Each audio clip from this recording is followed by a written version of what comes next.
Streaming.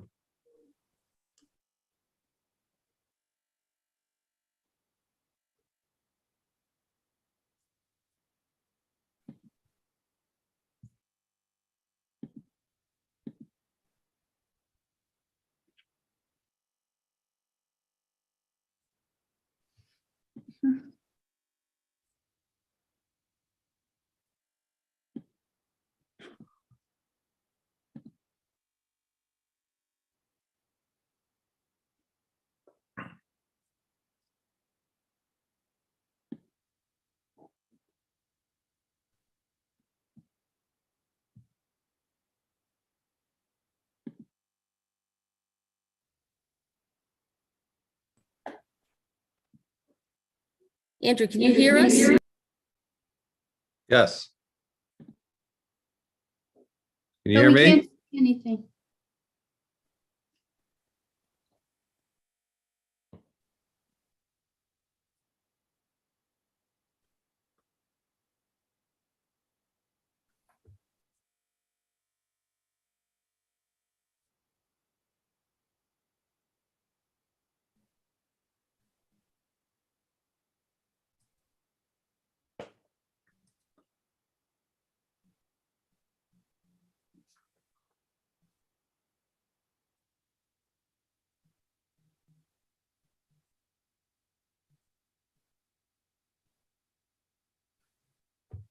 Can you still hear me, Andrew?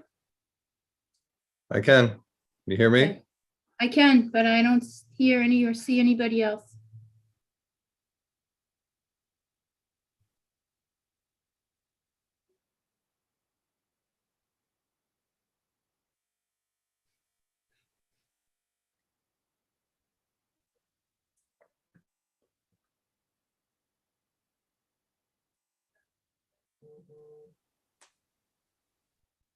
Usually you'll see across the top, the panel, the people sitting at the bench. Planning board members. I don't see anything. Yeah, Jesse just texted asking if I could hear him.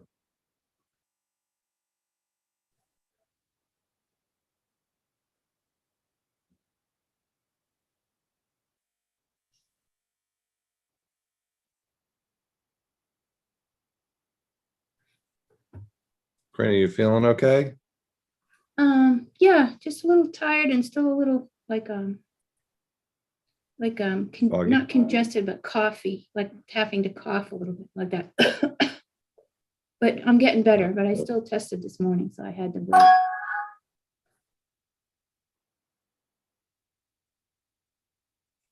How do we unmute the owl? They're asking.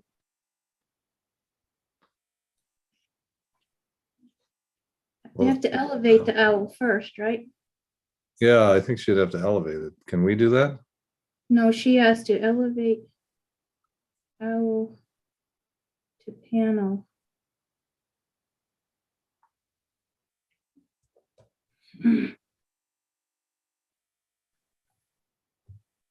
We emailed Jason.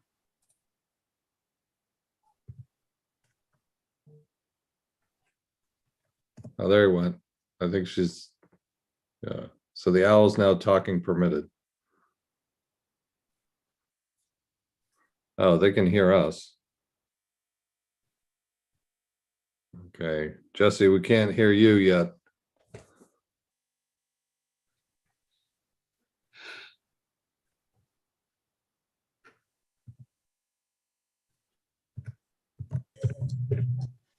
right, now? Oh, the owl. Yeah, there we go. Hey. So can that little thing come off so we can see their beautiful faces? What I did. Let's see. We also can't see the room. That I don't know what to do. I'll keep playing with it while you guys talk, okay? Well, maybe you can All right. email Jason real quickly. And we're getting a lot of feedback. Every time we speak, there's a big echo. Gotta turn off your turn off your mic. See if we can still hear you. You saying that to Karina or to me? Are you getting an echo, Andrew? I don't get an echo when I talk, but I hear the echo when Karina talks. Yeah, turn the mic off. These, So, yeah. who's I yours think on? your mic has to be off if somebody else is. Hey, Andrew, Yes, Oh. just, is there still feedback now? no. Okay. But when I talk, can you hear me? We can hear you really well. Thank you. Yeah, there's no Okay. echo coming on our end. So we just have to leave the mics off. And we can't see the panel. Yeah, this is Alan, resident. I might be able to help you out. If you right clicked and said allow to talk, that owl might still be an attendee. You need to promote to panelist to let them start video. We Because did as an that. attendee, oh, you did? Okay, because earlier I heard allowed to talk, but once they're an attendee, then you also can right click and say request to start video. And then that might send a command to who's ever manning the owl to then start video. Colleen, did you get that?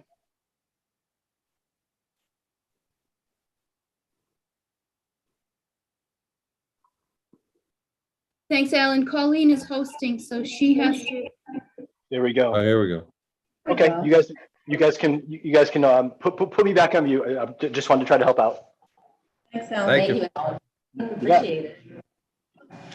Excellent. All right. So it is 7:07.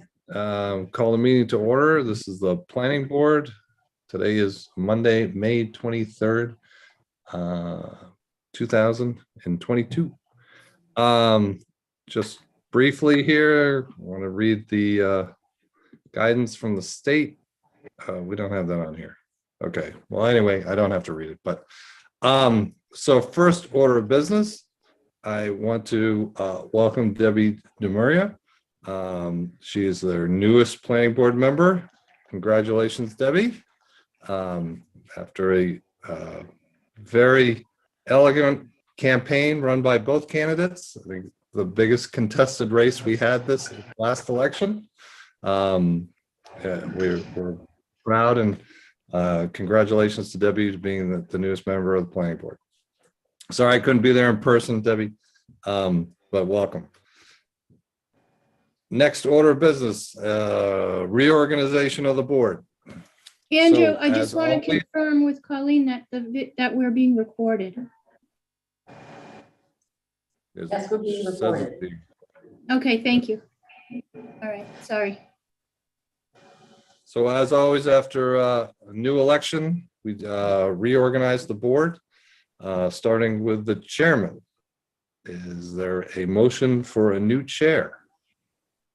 This is Jesse Stein. I would like to make the motion that Mimi Luttrell be the new chairperson for the Southborough Planning Board. Second. Oh, all right, so there's a motion and a second. Any discussion? All those in favor? Mills, yes? Stein, yes? Houlihan, yes. Muriel, yes. Latrell abstain. You can go through that. Excellent. So that's 4-0-1. Congratulations, baby. A new chair. So next order of business would be the vice chair. I'd like to make a motion that Andrew Mills may retain his seat as vice chair of the Southborough Planning Board. Second. There's a motion and a second. Any discussion? I will abstain. Latrell, yes. Mimi? Stein, yes? Houlihan, yes. Muriel, yes. Excellent. Thank you. I'm honored. Appreciate it. But with that, I will relinquish power peacefully to the new chair. Run the meeting. Congratulations, Mimi. Sorry I Thank you. couldn't be there in person, but I'll be there next time. All right, thank you. So the next discussion is the master plan committee update, and that is me. And we have a final draft of the master plan that is out. It was available for town meeting. The next hopefully the last master plan committee meeting is on June 1st, in which we will incorporate photos and discuss any comments that were received. And then hopefully this, the planning board will invite the select board to a joint meeting on June 6th to discuss the master plan. Hopefully accepted if that is okay with everybody.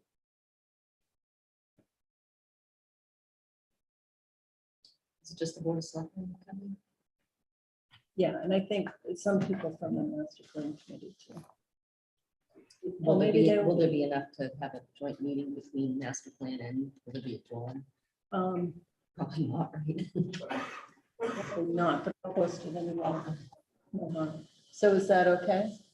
We have a regularly scheduled planning board meeting. Correct. My only challenge is Algonquin High School graduation rain date is Monday night. So if it doesn't happen on Sunday. So I would not be in attendance on Monday. if that were the case. But it's a rain date call, so I won't know it until day of, Right. or until Sunday. So would you want us to move it?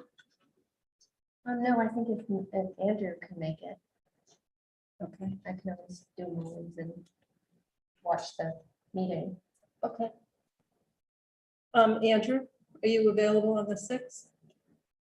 For a joint meeting with the select board to discuss the master plan? Sorry, I was mute. Yes, I'm available on the 6th. Okay. Very good. So then we can invite them and I guess the master plan. Very good.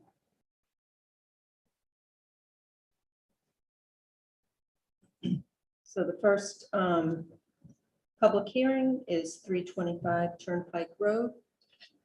Do you want to give us an update, Karina? Yes.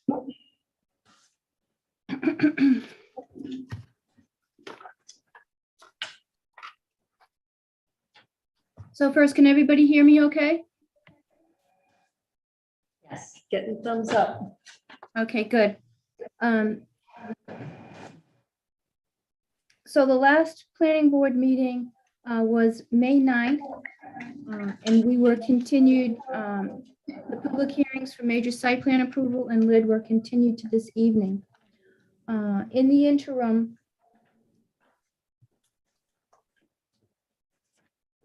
we received an updated set of plans which were basically just to be dated with a common revision date on all the plan sheets except for the survey sheets. And that was for May 16th, 2022, so that the revision dates on each sheet would be the same.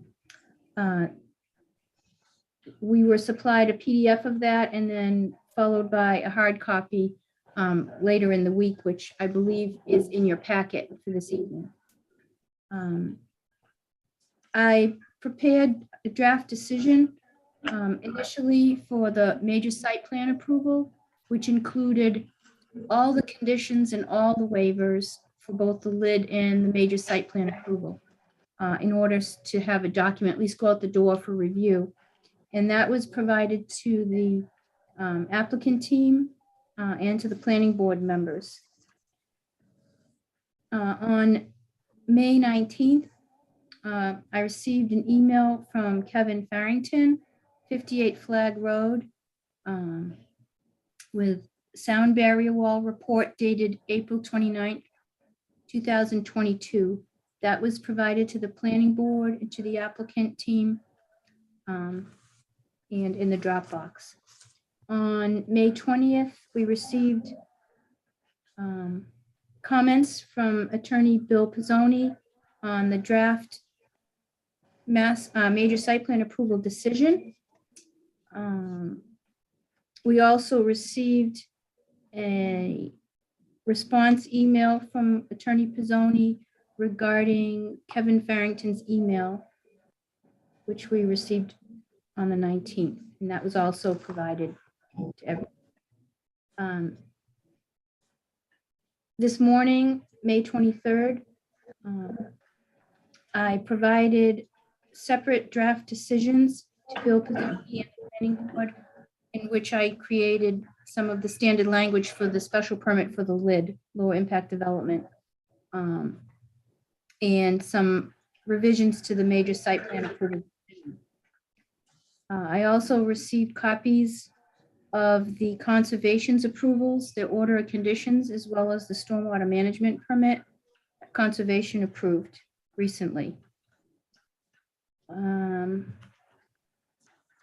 Then this afternoon, I received an email from Attorney Bill Sony regarding refrigerator truck units noise study dated May 11th, 2022.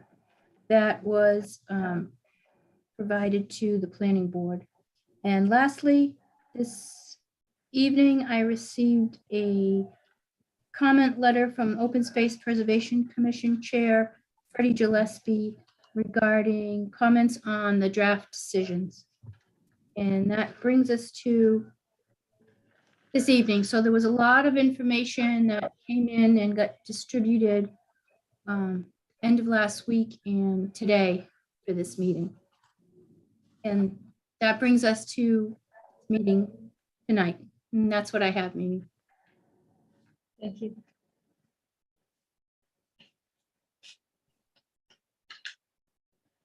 Mr. Murray. I won't be participating in this matter. So my question for the board is whether you would like me to stay here or would you like me to leave this area? I probably leave just for optics. Just go to one. It's feedback. Wow. I use the mics.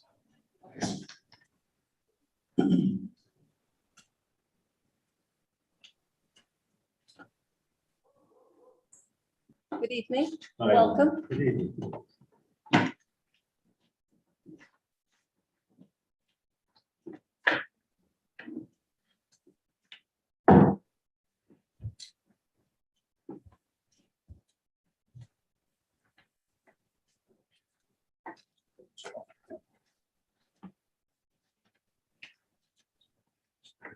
Madam Chair, I'm not sure how you want to proceed. If you want to go through the proposed decision, I think most of the facts, the procedural history appears to be okay. I think I made a couple of edits, and actually Karina made another edit, adding the extension date that will occur today to extend. And other than that, it gets down to, at least as I see it, goes down to the waivers. And if you wanted to talk about the waivers and discuss those in the language, that's how it's written, if you guys are okay with it, or do we have comments? I don't know if Scott has any further comments on them. And maybe we can tick those off so that we can work our way towards the decision, at least in a form that we can all agree to, or possibly agree to, or if we have any stumbling points, maybe submit it and work on it over the next week or so. If town council needs to look at it, you know, and get his opinion on anything. I would suggest that maybe we try to clear the air as much as we can tonight to move forward. All right. I know I have some questions on the plans. Does anyone else have any questions before we move into the decision? Yes, okay. Mr. Starr? I'll pass it on. Okay, Do you want me to go? yes. So I think one is so we received today the May 11th David Coate memorandum on the sound. And I understand like it'll be part of our decision is trying to make this something, it's not within our purview.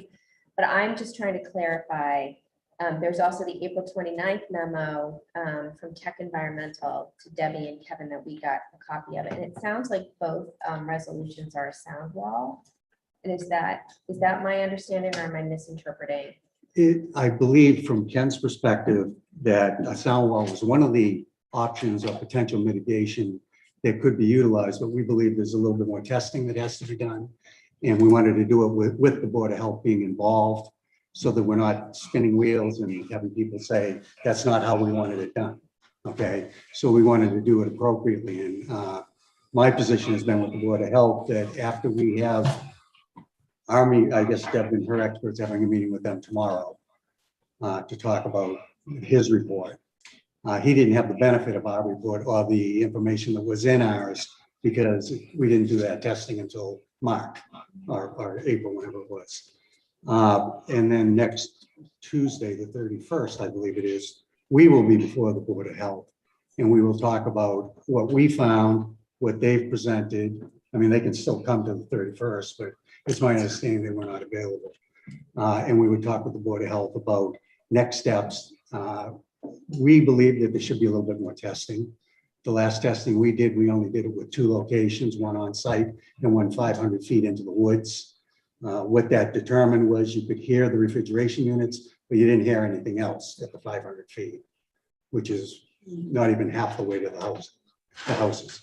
So we'd want to do something that the experts and Board of Health and everybody agrees to, and we do it. Because what we want to do is we want to find a resolution that works. Our expert does this all over the country. And when we first looked at it, we looked at a wall at the property line, because that'd be a lot easier and it'd be a lot cheaper. But he says it won't work because it's too far away from the sound where it's starting at. And when I say sound, I'm talking about refrigeration, because it's that humming, it's that noise that's getting through to everybody, or at least contributing to it. So when he redid it, he looked at it. We tried to figure out if we could put a wall in the parking lot, as is shown in David's report. And he said that will be much more effective. And in fact, with the modeling he did, it shows that the sound from the refrigeration doesn't even get that far off the property, because of the sound wall. It absorbs most of it. And we were looking at a 20-foot wall. They were only looking at 16 feet. And ours is 20 feet. It's a lot closer to the sound. So from our perspective, it's great that now we've got their report and, we shared with them our most recent data. We believe that it needs to be looked at a little bit more finitely.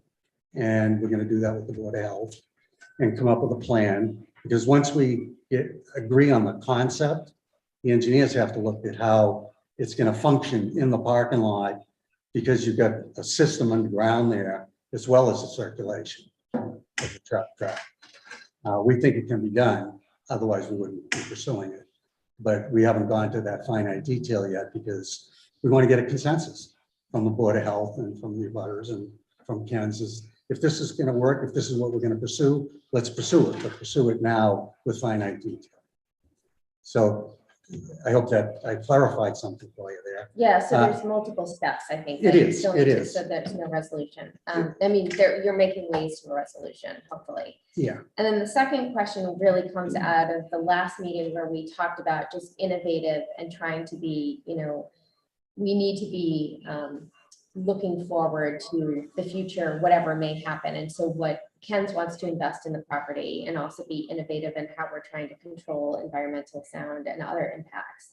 So we, I think how some of us feel about the enclosed spaces. And so with that specific comment, we left the last time talking about looking into other large facilities like Cisco or others that are in areas that may be impacting other abutters. And so what are they doing to kind of mitigate that? And I didn't know if you had any follow-up work or made some calls. our expert's been away. He's not getting Sure, back until okay. this week.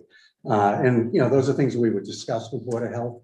Frankly, I don't think it would work, because if you built an enclosure all the way out into the middle of the parking lot, you're not gonna have the circulation that you need to have to make it function right. And the genesis of that bylaw is to block sound coming from the loading docks. I think everybody agrees now that, and maybe I'm wrong, that it isn't the sound at the loading docks, because at night, there's an average of only 2 to 3 trucks being loaded every hour. Okay, that's not a lot of activity. It's the refrigeration units that are there that are pre-cooling, getting ready to fill up, and that's what makes the noise, and it's the refrigeration noise. So to enclose the facility where the trucks back in would be an enormous waste of money at this point. And I went back and I looked at my notes from when we had prior approvals. And when this was addressed with the building inspector as to whether or not we needed a waiver, he felt that we weren't using it enough. It was, not a lot of nighttime activity, and we were hundreds and thousands of feet away from the abutters, and no abutter had ever complained on that side about any of the loading dock noise. Okay, and I honestly think that the noise that they're complaining about today isn't trucks at the loading dock loading, it's the refrigeration units, and it's that vibration. Because whenever they kept saying it's a vibration noise, it's like it's shaking. We didn't quite understand what they were talking about. They're like, well, you're talking about at the docks, and it took a while for us to come to this conclusion. So I honestly don't think it would work, number one. Number two, many members on this board sat at that site plan review hearing, and there was no complaints about that type of noise on that side of the building.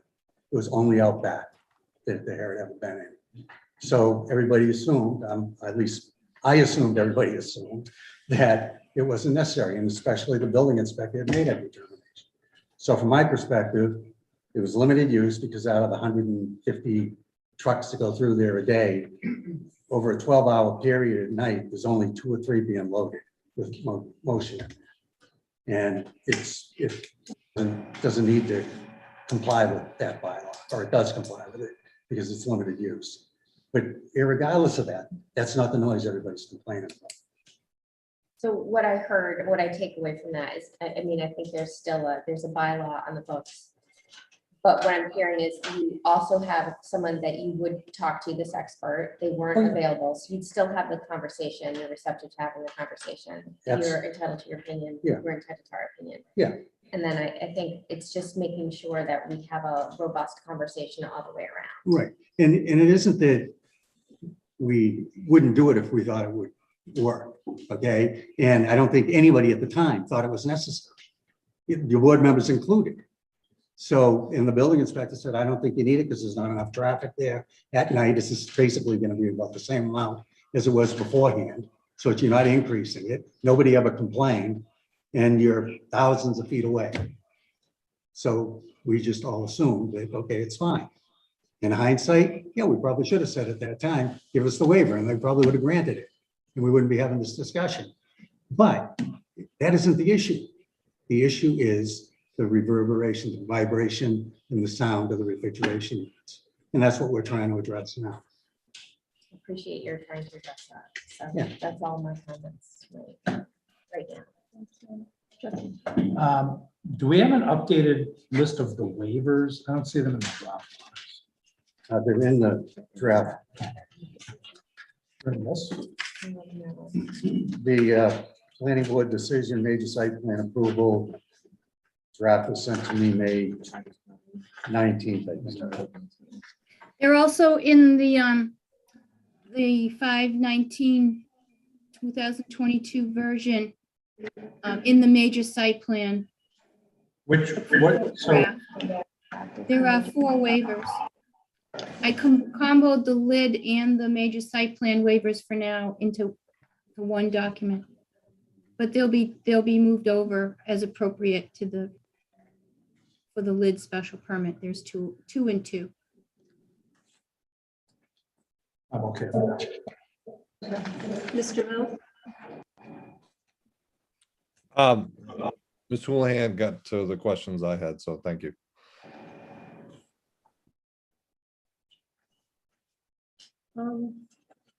Thank you. I have a couple of questions on the new plans.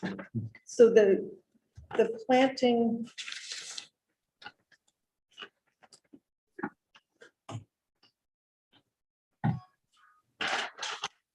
On page C5 has been changed.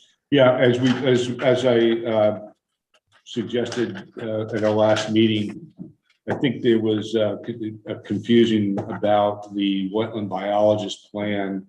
It showed everything grouped in the middle. I said, I think it would be clarity if I took those plants and put them in a format on that, in the bioretention area that both you and I would understand better than as a design as opposed to just its function. So it's the same plants, but as you can see, as I said at the last meeting, I put them in a plan form so you can see where plants would go and what plants were there. The plant list is the wetland biologist list. They were reluctant to put them in specific places until they're in the field. I guess maybe, I don't know for what reason. I think they just don't think themselves as designers. They think themselves as biologists, but So are they going to be planted like this? that is the plan, and they might be adjusted in the field. Again, the wetland biologist will supersede to the extent that they need to that design. If things need to shift a few feet here and there, depending on the elevations of the soil and the depth of the groundwater. But that's the design that we would go with, yes. So I have two questions. So Sure. the plan on C5 doesn't match the one on C6. It does in terms of the materials, the number of materials, it does. What C6 is essentially a plant list for the wetland biologists to locate amongst in the area. And I gathered from our last meeting that you prefer to see a plan that shows where they're located, where they ultimately would be, and that's what I did there for the C. So I don't know whether we follow C5 or C6. C5 is what, Because C5 is going to be the planting plan. C6 in this case is more or less a list of the plant material. Okay. But they're the same number of plants. They're just organized, I think, in a design manner. I think that much better than understood, I think, by you and myself, actually. There you go. So existing plants are existing where? That are there. The ones that are there, the ones that are labeled E with the key are the existing plants, and any of those that don't start with an E are the new plants. So the E's they're growing now. Yes, they are. Yeah. So some of these I couldn't find what these plants are. The plant list is on the C6 plan. Yeah, but they don't match.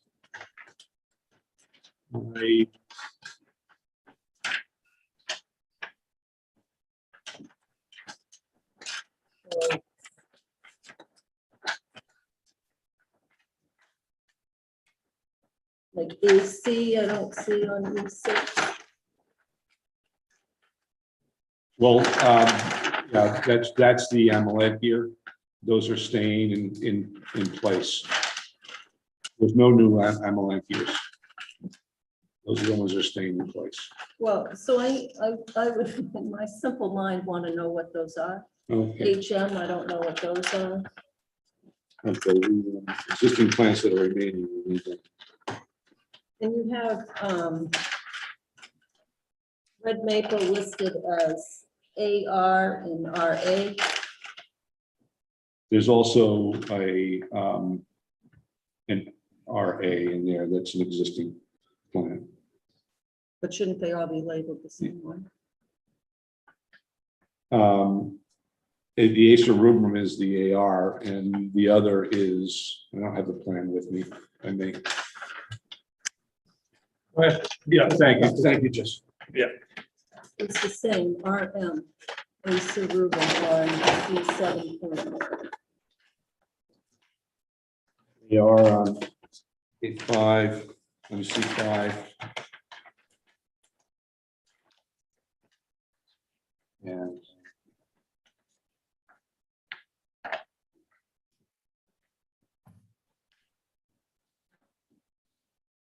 I guess we had I guess we have a little dyslexia then. Yeah.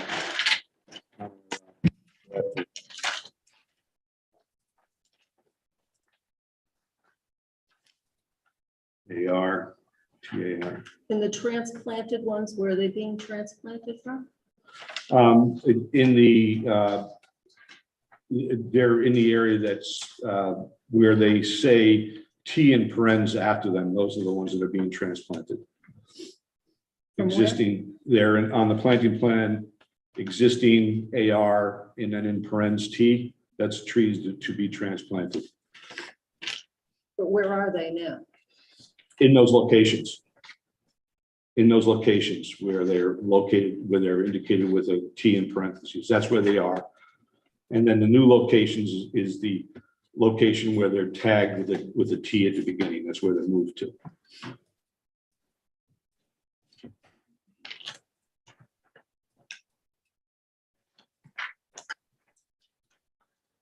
So the existing are staying in the same spot? And the Except the ones that are, being moved? except the ones that are indicated as being to be transplanted with the T in parentheses. So what about the ones with the T in the front? That means that's their ultimate location. But, so the existing, I don't know if these are all different plants or some existing or being transplanted. There's seven- so then they're there's seven transplanted. Plants being transplanted, one red maple, and then 6 inkberries or the ilexes. And where they are now is indicated by the T in parentheses after the label, and where they're going is indicated by the T before the name on the plant. Okay, so it's the Scott, same. which plan are you looking at? C5? We're looking or at C6? C5 now. Corinne.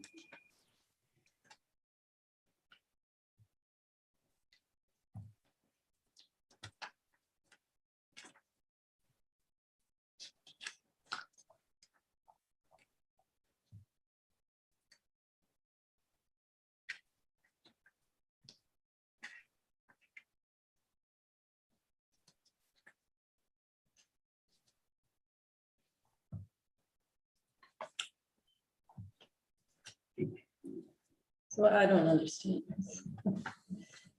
So the ones that begin with the T, there's something that begins with an E, The ones and that it's the same plant. The ones that begin with an E are existing plants that stay in place. The ones that begin with an E and then followed with a T in parentheses are existing plants that get transplanted. It's explained in the note there to the left. And then the plants with the key name and then followed with a T in parentheses, beginning with a T, excuse me, are where they're transplanted to. Say that again, please. The last part. Yeah, where the key begins with a T, and then the symbol, then the key for the plants, that's transplanted to. That's the new location.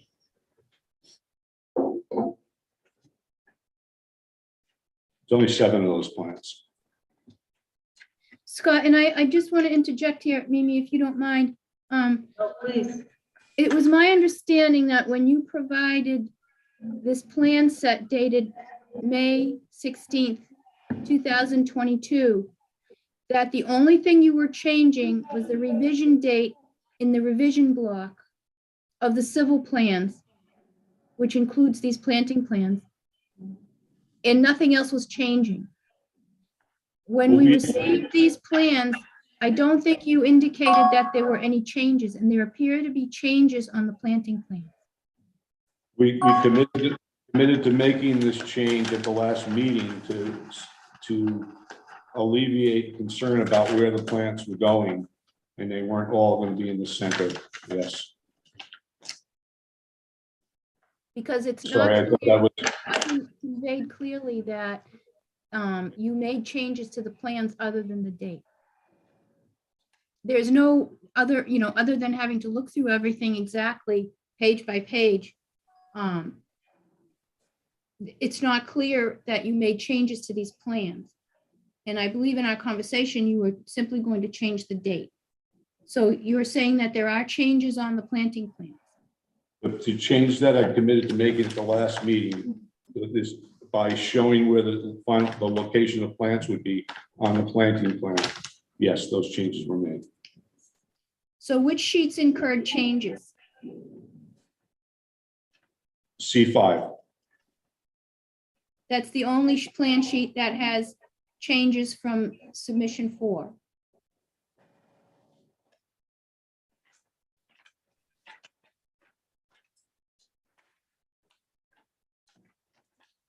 Yes.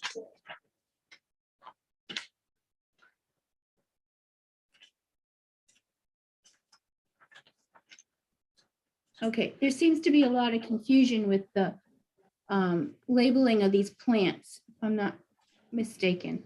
So, No, we have existing plants that stay in place. We have existing plants, 7 of them are going to be transplanted. And we have new plants. And there are plants that are called out, but they're not in the key anywhere, so I don't know what they are. So that asks if all these, anything called out shows up in a key somewhere. The planting key for the bioretention area is on C6. Right, but not all the plants. You want me to go through every one of them? Not all of them are there. I just brought up 2. Yeah, you're right there. I believe you're correct in saying that there's existing plants that are identified on the plant plan. They're not on the plant list. That's correct. So I'd like to see them on the Yes. plant list, so I know what. Make that change. And then the wildflower meadow. The size of that was called out on the previous plan, but that has disappeared on these plans.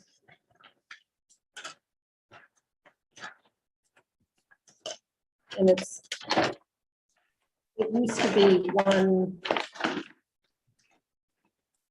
one contiguous 37,500 square foot planting area. Now it looks like, I don't know if it's wetlands replication or something that cuts through the middle of it. It's, on the composite plan, C1.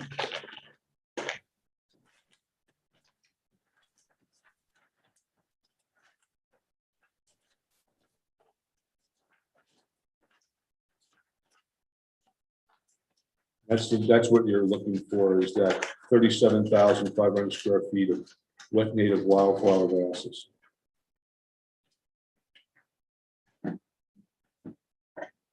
To the east of it is a thin strip, which is a 7,700 square foot area of enhanced buffer zone plantings for the conservation. And then below it to the southeast is a 12,500 square foot. So they're showing up on this plan is to orient everyone. And then C6 and 6 and excuse me, C7-1 and 7-2 is where the buffer zone plantings are shown. So on C7.2, it shows the upland meadow. That there are plantings that.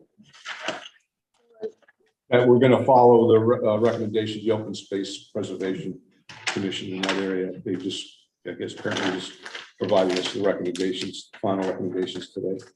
So on C5, it looks like the meadow is one contiguous piece, whereas on C7.2, it looks like the riverfront restoration area cuts through part of the meadow.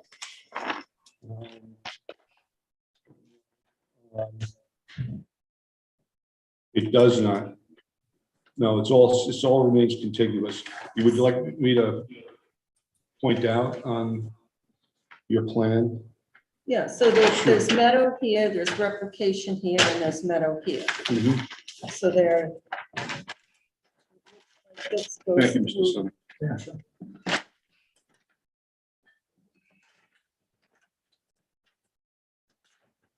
Where do you think it's cutting through? I'm So sorry. there's meadow here, there's replication here, there's meadow here. But But this, on this page, it's like meadow replication. the meadow that's part, this is, they're two different elements. This is all the meadow that's, is to replicate the loss of the meadow there. The meadow in the center of this enhanced riverfront area is additional meadow that the wetland biologist has proposed in addition to that. Oh, okay. Okay.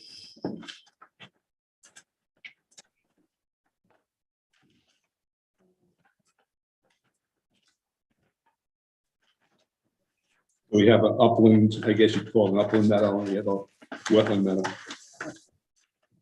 So I guess that's all I have on the plan. Is there any town official that has anything on the questions on the plan? Freddie?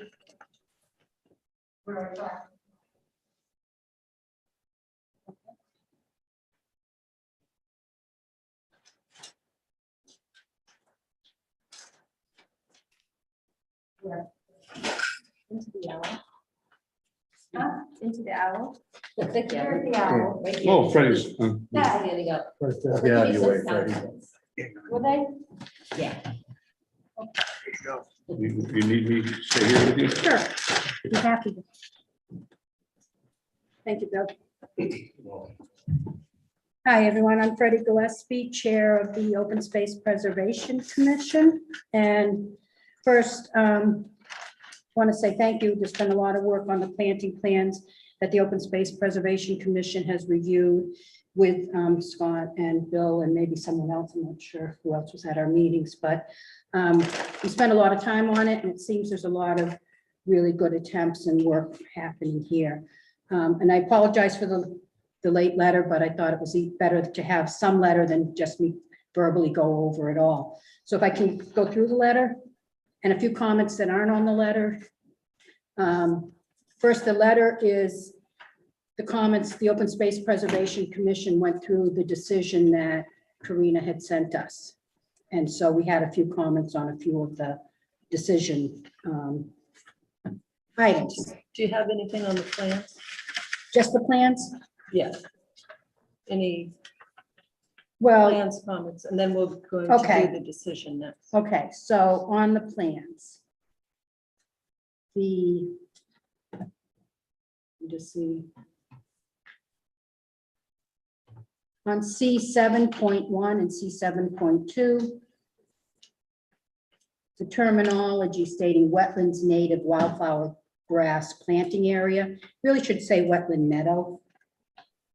And that was from the commission, but when I have to say we're at a little disadvantaged because we were told that the only revision to what we had was a date. So I haven't seen the Open Space Commission nor myself have seen that new planting. So a couple of the things we have to comment on are what we reviewed, but tonight I'm seeing something that wasn't on, that I didn't notice in our meeting. But this section on the plan, it says area of wildflower meadow planting. It says requested by Open Space Preservation Commission. Well, that should be stricken. We didn't request this. This was proposed by Ken's Foods to replace the meadow they were required to put in on the last decision, and they put in a building on it. So really the correct terminology should be, not that we requested it, but we approved the location they recommended is the most we could say, or you could say area of wildflower meadow proposed by Ken's Foods to replace the meadow they're putting a building on, or however you want to phrase that. But it sounds like we're requesting something or being given. But the gifted intent something. was that the original area was requested, and this is replacing it. Right. Okay. Yeah, the original. Freddie, could you just point out where that is on the plan? Is that on C7-2? C5. C5. On C5? Yeah. Okay. And then when you go to the decision, a comment, so this is depending on what gets in the decision. So this is on the plan where it says Loman seed on C5. We discussed this at the last meeting, but we didn't, and it's in the decision, but it's not highlighted on the plan. So wherever you see around the new building, loam and seed, that should say loam and native plant, ground cover or whatever, just it doesn't even have to be ground cover, whatever you want. We were talking about that and so in those areas around the building. And on So I have it highlighted in yellow on my plan, and I think it okay, needs to be that's where you agreed. okay. Well, we understand that it was sort of vague, the location, but it was on the east side, and I think this is not, I can see where you'd like it to be, yeah. and if that needs to be agreed upon, that location, and then the plan needs to identify that. Okay, So, Karina, Freddie's got marked here, it's highlighted as all of the areas east of the existing and the expansion of the building, between the building and the parking area and between the building and the emergency drive. right, we didn't come around to the, what's that, the south side, which is where you want the lawn look, right? Right. There's a little spot on the north side, is that lawn look too? So the north Oh, and the east, we have it on the north side of the The north building, side of the expansion, yeah.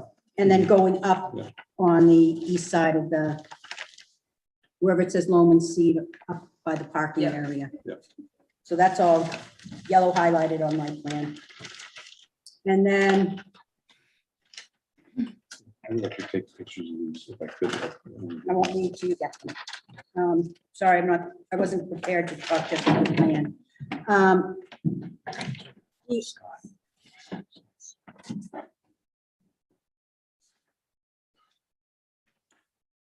The other thing I wanted to start out by saying, which I skipped altogether, is thank you for the additional, it looks like on 371.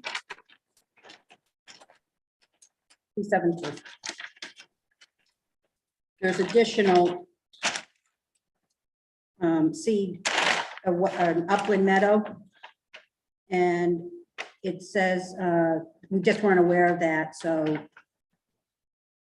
it says, I guess we're helping to pick the seed mix there, so that's okay with us. Normally, we say town planner as well, not just us. And I'm sorry, maybe I should go back, because I don't know what's. That's the area, that additional area. Yeah. And then the final thing is what's not on the plan, but I can't tell because I haven't seen the new plan. Is at the last meeting, we discussed adding more shrubs and trees from Dr. Robert T. Gear's list. And we were assured that there were lots of plants from that list on here, but I could only find like 3.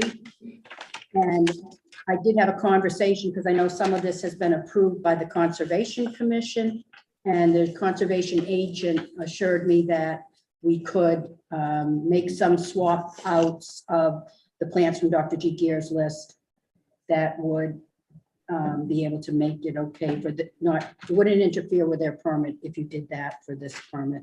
And we'd like to have a conversation about that. That's it for the.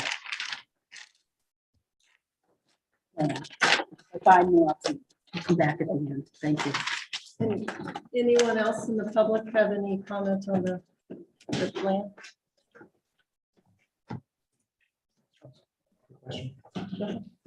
Hey, Karina, hi, Jesse. did you receive these plans on May 16th? I received a PDF of the plans, and then then Scott Doty asked if he needed to submit hard copies, and towards the middle of the week, we let him know, yes, we needed hard copies. Just Which we out received. of curiosity. Generally speaking, when we, the department, receive a new set of plans, is there a meeting between you and a proponent to discuss the new plans? Well, I believe there's some confusion here because the new plans, it was my understanding, were just a change in the date in order to have, usually towards the end of the permitting process, and you're getting close to approving plans, we want a consistency of the dates on the plans. So in preparation for that, I asked for them to have a revision date that was the same on all the civil sheets. I did not know there were other changes to the plans. So usually we would get a couple of copies later that would then be endorsed by the planning board members. But something got lost in the mix here. Typically, when we get a PDF, we require hard copies as well if it's a new submission or a revised submission. So something. We went about making those planting changes immediately after the last meeting and thought it was an administrative thing more than anything else. Really, it's just taking the same plants and just putting it on the plan. Yeah, so it broke down in the fact that there were changes to the plans other than the date, and which then didn't promulgate hard copies to be delivered until this morning. So that's how that happened. Thank you for clarifying. Appreciate that. Okay. Should we move on to the decision?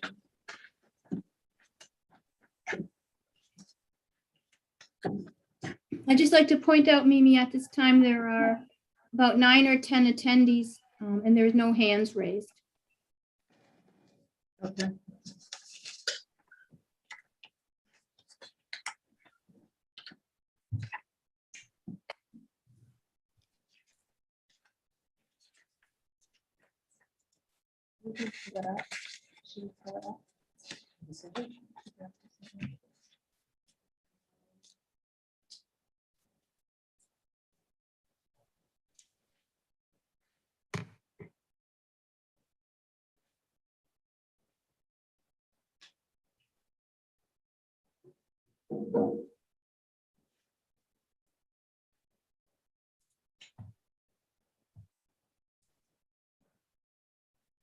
We're not doing the lid first, correct? Which one are we doing? Thank you.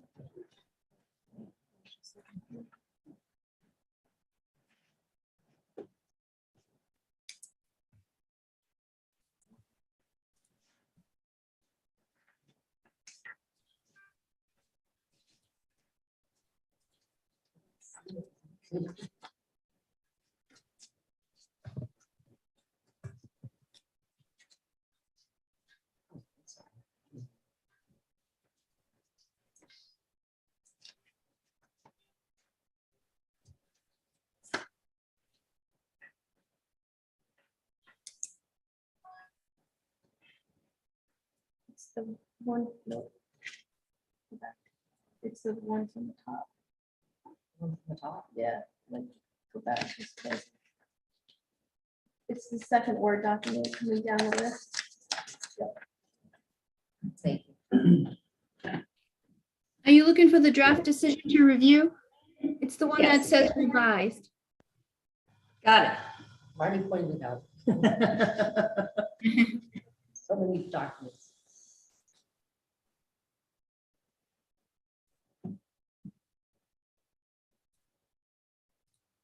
So is there any discussion on procedural history?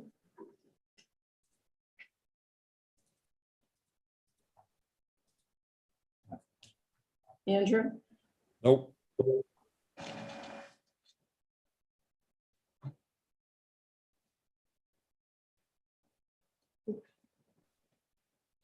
She had a red line in there to add the abutters correspondence, so I know that's still outstanding. Is that going to be addressed? Karina, maybe? Yes, so I'm trying to look at it at the same time here. Hold on a second. Unfortunately, I'm at home and I haven't been able to print a lot of my information, so I'm kind of looking at the screen at the same time. So on page 2, so on page 1, the first thing you'll notice is that I have the May 16th date under item number 6 highlighted. That all ties into being able to have a common date for the plan set there. So depending on the final plan set, that date will change. If you scroll down and you go to page 2, you'll see a blue highlighted 2 bullet points. Those were 2 documents that were added that I found in the record files that I hadn't included previously. Then if you continue down to number 8, which is the correspondence received during project review, this is where we list comments from other departments, other boards, committees, and then correspondence received from residents or abutters. So there is a lot of information that we received from abutters and residents, which I'll insert bullet points here. But in order to save time, right now I just shorten that, but there'll probably be several bullet points adding that information. And just going down to the end of 9 here, the last thing that's highlighted in section 9 is the proponent is going to be required, if the planning board is going to continue the public hearings, to request an extension to the action deadline. We had initially asked that it be extended out a few meetings so that we don't have to keep going back for an extension request. Attorney Pizzoni insisted that we address this evening closer to the next meeting date, which is June 6th. So that is highlighted as something that needs attention. And then what happens is we move down into the findings. And the findings are usually information about the project in somewhat broader terms, just generally historically, so that when you look back at the permit, you can understand kind of the status of the proposal. And I don't know, Mimi, if you want me to keep going or if you want to just go page by page until someone has a question.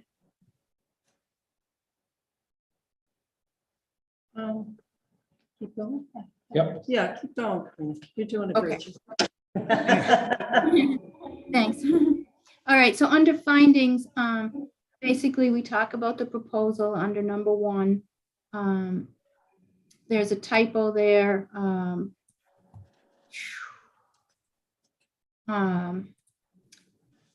East-west maneuvering access in the line, it should be access, so that'll be fixed.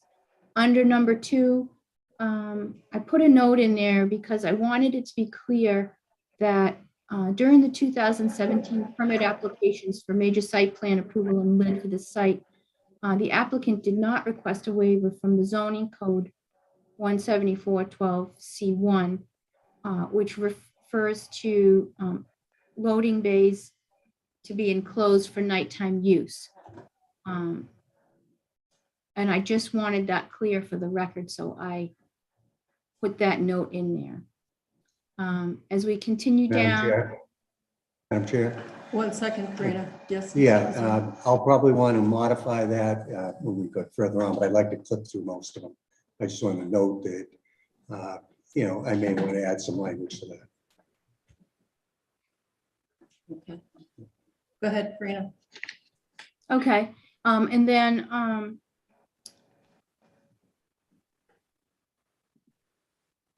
clarifying in number 3 that because some of the stormwater management components from the prior permit from 2017 major site plan and lid relative to the outlet control structure, weir elevations, and a section of pipe that was not built properly, the proponent has included methods to remedy as part of their proposal in order for the drainage to properly function for the existing permit compliance, which this new proposal is going to build on. Number 4, there were also landscaping components that were not compliant from the 2017 and 2019 modification to major site plan approval. And explaining that the proponent has included methods to remedy those non-compliant issues as part of this proposal. Number 5 explains the parking situation and the waiver that had previously been granted for the warehouse use. Number 6 explains that there's no changes to the existing septic system, signage, or site lighting. Other than the emergency egress lights above the doorways will be installed similar to those which exist above the current emergency egress doorways. And the proponent should know that if those lights meet the thresholds of applicability for outdoor illumination, that you need to comply if you meet those thresholds. And then as we continue, these are the standard boilerplate type paragraphs about, site plan reviews and administrative review of the site design for the uses that are allowed in the underlying district, et cetera. 8 is standard, saying who was involved in looking at it and reviewing the materials. And then number 9 are the design criteria for site plan approval, taken right out of the code. Number 10 and 11 are highlighted just for attention.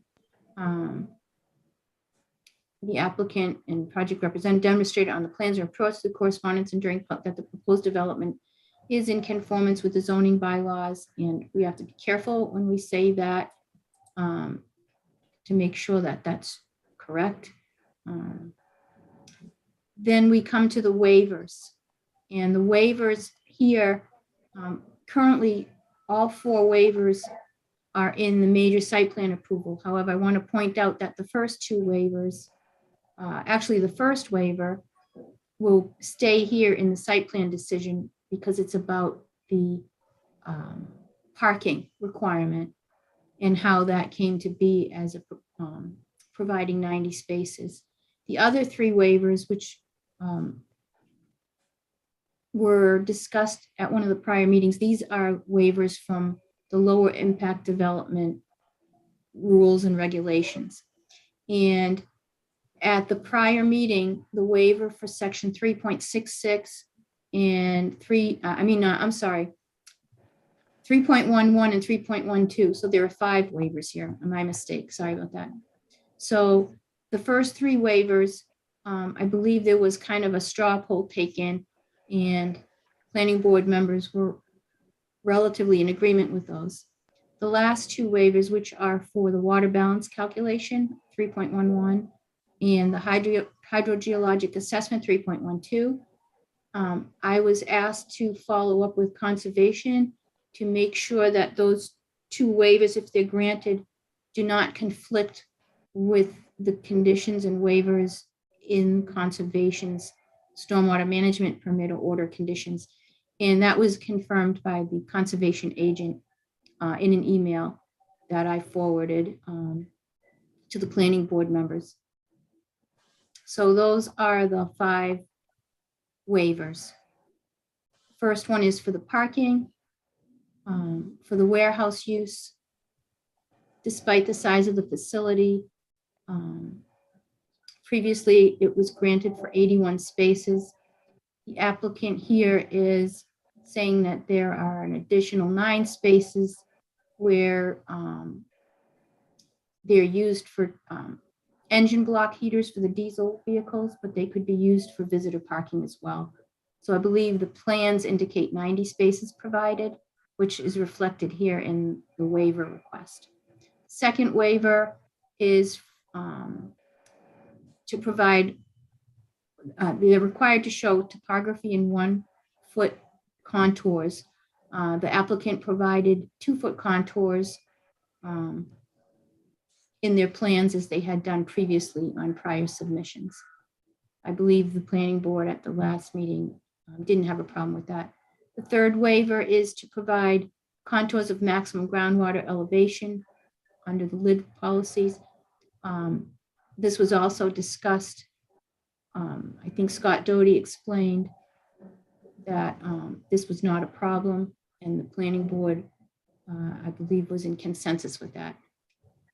The next waiver is from the water balance calculation, which again is not in conflict with conservation's waivers or the hydrogeologic assessment as well. So that's what I have on the waivers. If you want me to continue. Want to vote on waivers? I just have a clarification. Karina, so if you have received correspondence from conservation on the two waivers that we had particular interest in on 3.11 and 3.12, I Yes, didn't see that in the history, or is there any way we can augment those particular things so that because I think it would be good to clarify why we're providing those waivers. Because I think Right. that I don't want to set a precedent. I think it would be good to kind of either incorporate both in the history of findings, not findings, history of correspondence, and clarify that note in the context of those two waivers. yes, and I'm going to add a note right here. Add conservation email from waivers. Okay, all right. Yes, I agree, and I will add that in there. I will add a bullet item to correspondence received during the permitting that indicates the email from Melissa Danza and the date. That's a good idea. So do you want to take care of waivers or should we go on to the rest of the decision? I'm okay with voting on waivers. I have one more question. So, Bill and Ken's Food, do you want to put a waiver in for the zoning bylaw in this particular, for the covered? You mean for the covered portion of it? What I did in my markup that I sent back, I put a paragraph at the end that once we comply with Board of Health, do what we have to do because we're gonna have to come back to planning board to modify the plan. At that time, when it's approved, you will grant that waiver. So there'll be no more confusion as to whether or not Ken complies. So if it is, it's part of that whole process though, should it be a distinct waiver called out in this section? It's called out in the. In his, I saw the statements around the. I mean, modifications. I thought about just dropping it in here Yeah. too, but I thought that would cause some agita with the board members to grant it now without having a resolution Yeah. to the other issue. Right, because that's the list of conditions, right? Yeah. Okay, that I'm fine with So, that. Bill, are you talking about coming back to the planning board in the future? We're gonna have to, because let's say our plan is adopted, and we're gonna put a sound wall, 20-foot high, 300 and some odd feet long in the middle of a parking lot. We're gonna have to show you that we can maneuver around it, number one, and it's not gonna cause a circulation issue. And we're also gonna be able to put it into the ground and not interfere with the system that we have underground. Okay. So we'd be coming back for like a minor modification. And For the planning. Do we have- to- pardon if I've missed this, but is there a condition in here? I tried to modify, when I got Karina's, I tried to modify it so that it could be, that I felt could be acceptable to everybody, that we're gonna go through this process. Once we come back to you, when we bring that plan to you to approve, because we need you to see it anyhow, because we told you from the beginning, we come back under a minor modification. And at that time, you approve it, and we'd ask for the waiver at that point. Because at that point, well, even today, we don't think there's an issue with the loading dock. We think there's an issue with refrigeration. So Karina, do you know where that is in the decision? Yeah. Bill? It's not in, I don't know if it's in her version. It was in my version I sent back to her. It would be down near condition number 14. Condition 14. 14. Yeah, Yep, and Okay, thank you. I mean, if you want, I can share with you mine, although she may. No, I found it. Thank you. Oh, you found my version of it or hers? Karina's. Karina's version. It includes your edits though. We'll get to that. Yeah, No. all right. I skipped I ahead. just Yeah. want to be very clear. The document that you're looking at that I drafted dated 5/19, it does not have Attorney Pizzoni's comments in there. It has everything that I sent to Bill plus a little bit more after the fact And then we received Bill's comments as well, but I didn't want to make it even more confusing by interjecting Bill's comments. And one of the things that stands out to me when I look at Bill's comments and about condition number 14 is that I had written that Ken's Food shall comply with zoning code 174-12C1, quote, if located within 50 feet of a residence district or if used frequently at night, loading spaces shall be enclosed, quote, and shall submit a plan or plans to the planning board for approval as applicable, and may be subject to an agreement with consideration to the source of the noise concerns expressed during permitting. That went to Bill. I added, after Bill got this, it should be noted that during the 2017 permit applications for major site plan and lid for the site, the applicant did not request a waiver from zoning code 174-12C1 for the exterior loading bays for nighttime use. When you turn to Bill Pizzoni's comments on condition number 14, his changes read like this. As the planning board has taken the position that Ken's Foods has not complied with zoning code 174-12C1, quote, if located within 50 feet of a residence district or if used frequently at night, loading spaces shall be enclosed, end quote. Bill continued to add a comment, and Ken's Foods believes there has been a constructive waiver of same in prior site plan approvals for the property. Ken's Foods, in cooperation with the Board of Health and the abutters, shall submit a plan ultimately approved by the Board of Health to the planning board for review or approval as applicable. Said plan to address and take into consideration the source of the noise concerns expressed during permitting of the site and appropriate reasonable mitigation as noted below. So these are very distinct differences in the way that this condition is represented. And we have to recall that on January 10th, 2022, when town council attended the planning board public hearings for this proposal, the minutes of which I can recount as well, they are in the Dropbox highlighted, that when town council was asked what planning board's jurisdiction was, that he opined, and I'm kind of ad-libbing here, that the planning board has the authority to address this now. The applicant is always required to follow code. So I just want there to be an understanding that there are two different ways that this is written now. If I could, Madam Chair. Sure. Yeah, the reason I changed the verbiage like that, because the way it was written, it was saying we're gonna comply. So in other words, we're gonna cover all of our stuff. Ken's can't agree to that. They won't agree to it. And they'll take that to the courts if we have to. So what I was trying to do was come up with language that said, you guys don't believe we need one. We don't believe we do, but this is the path we're gonna take to get to what we wanna do. Because if, God forbid, we don't come to an agreeable resolution, and I suggest that you get town council involved to look at this Article 14, so that he and I can work through it, so that it's something I'm not gonna have to tell my client, you have to appeal. Because if they appeal, nothing's gonna get done, and the sound wall's not gonna get built, and it's gonna take time. What I'm trying to do is I'm trying to get to a resolution where everybody can work together, get us a document that we can all move forward, and then come back, and then you guys get another bite at the apple at the end of the day. I can tell you personally. Yeah.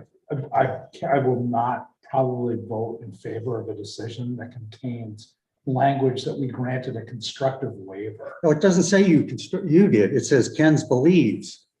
It didn't say that you guys. I don't think that that's. That's why I'm saying, that's why I'm saying. I'm just saying, let me just throw in. Yeah, no, I get a get head what start I on get the what you're discussions saying, with town and I respect Because that. that's, But what I'm saying is, that's why I think town council should look at this, look at the language, and he and I can probably come up with some language that we both feel is appropriate.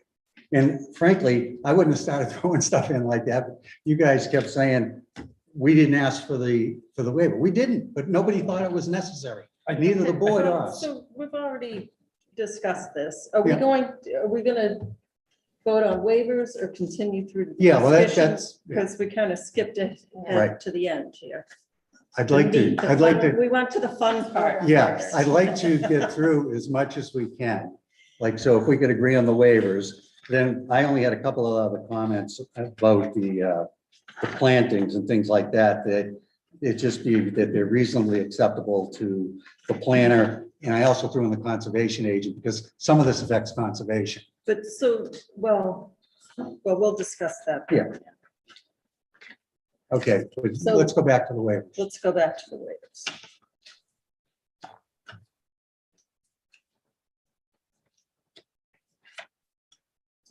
Are you in agreement with that, Andrew? Waivers? I am. Okay. So do I hear a motion to grant the waiver from zoning 174-12E 10 off-street parking requirement? So moved. Second. Any discussion? All in favor, Latrell, yes? Mills, yes. And yes, Houlihan, yes. Okay. Madam Chair, just for clarity, in the special permit, only the top one is going to be in that decision. The bottom four will be in the lid. So you just approved them for the two different. Okay. Yeah, But that's all. I just, these are all the waivers. those are right? all of them, total. Okay. Yeah. So we might as well just knock those off. Exactly. Okay. I agree wholeheartedly. So do I hear a motion to approve the waiver from section 3.6.6 of the rules and regulations for lid to provide topography in 1-foot contours? So moved. seconded. Any discussion? All in favor? Latrell, yes? Mills, yes. And yes, Houlihan, yes. Do I hear a motion to grant a waiver from section 3.6.6 of the rules of regulations for lid to provide contours of maximum groundwater elevations? So moved. seconded. Any discussion? All in favor, Latrell, yes? Mills, yes. And yes, Houlihan, yes. Do I hear a motion to grant a waiver from section 3.11 of the rules and regulations of lid water balance calculation? So moved. seconded. Any discussion? All in favor, Latrell, yes? Mills, yes. And yes, Houlihan, yes.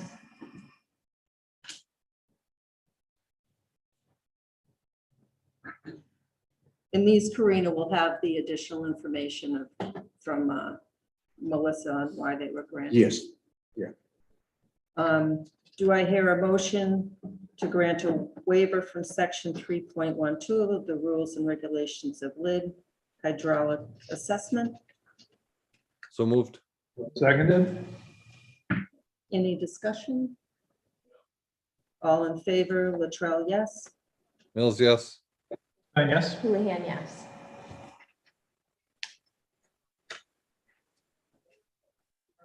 So waivers, check. I just want to point out that the waiver, the second waiver that's at 3.66 should be 3.67. My typo there.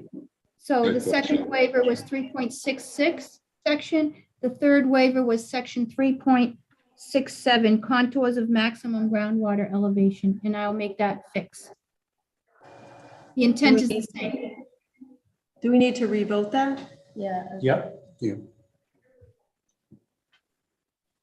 So do we withdraw the vote for the waiver for Modify. modify? It's the waiver that is the third waiver.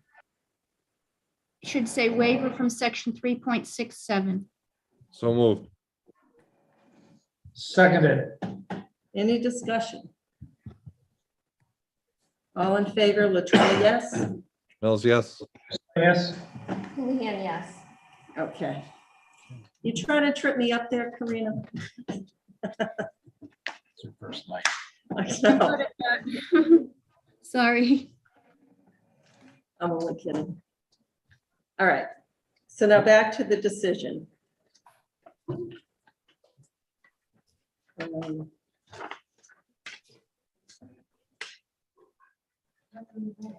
Okay. We just did.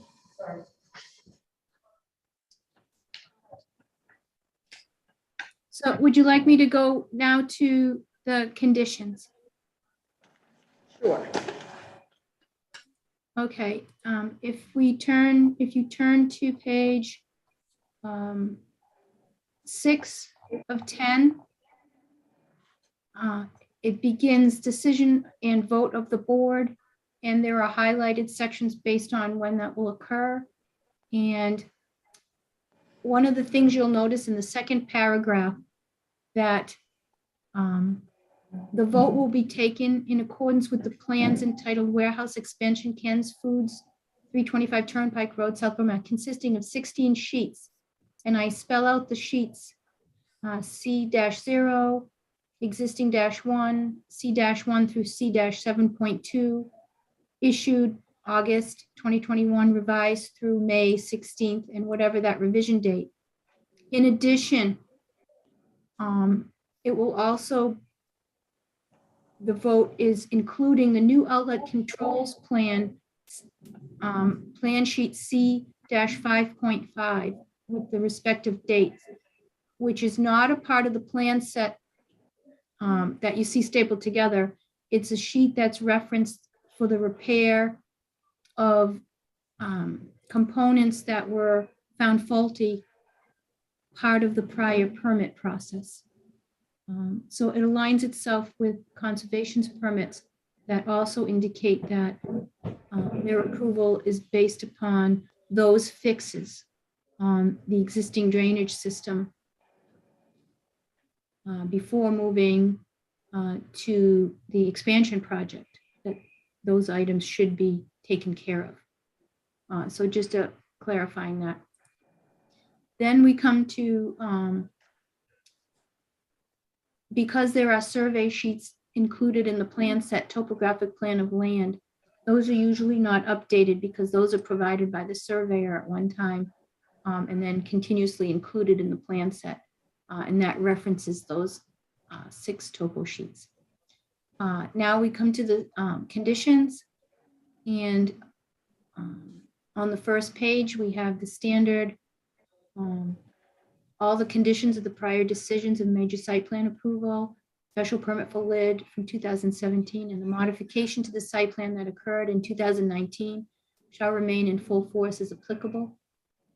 All restriction, number 2, standard language, restrictions and conditions from other boards and commissions required pursuant to other permits commenced and ongoing related to the site shall be complied with.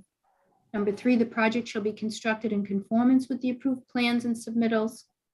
So the decision references other submittals, such as a stormwater management report, operation and maintenance plan, draft stormwater pollution prevention plan, documents that were submitted as part of the permit approval process are, to be complied with, if those were the ones that were submitted and approved. Except for waivers granted under number 4, the applicant shall comply with all provisions of general bylaws, zoning bylaws, and all the rules and regulations applicable thereto.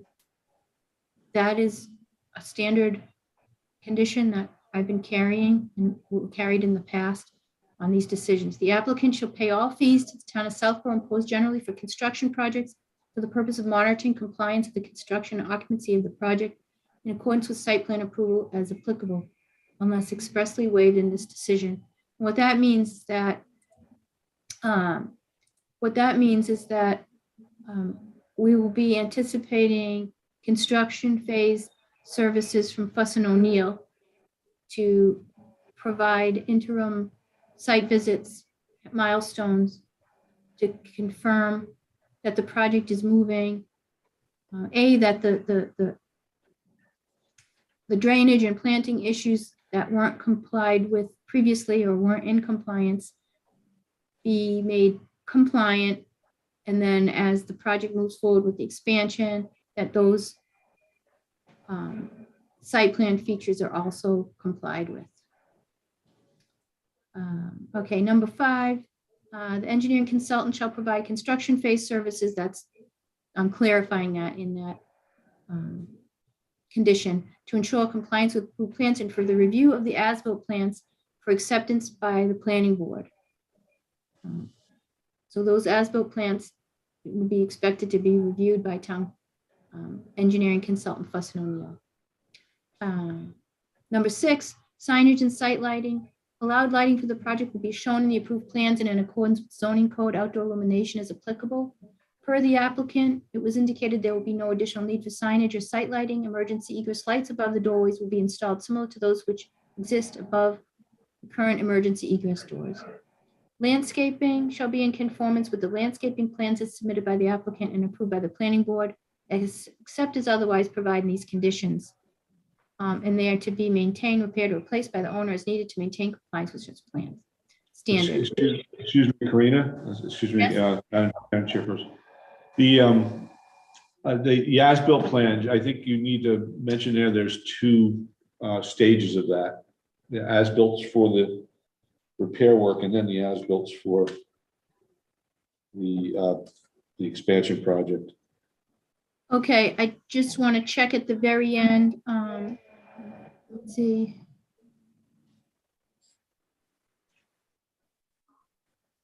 Yes, that's correct. I will add a note to that. We're going back to number 5, Scott? Yeah, I was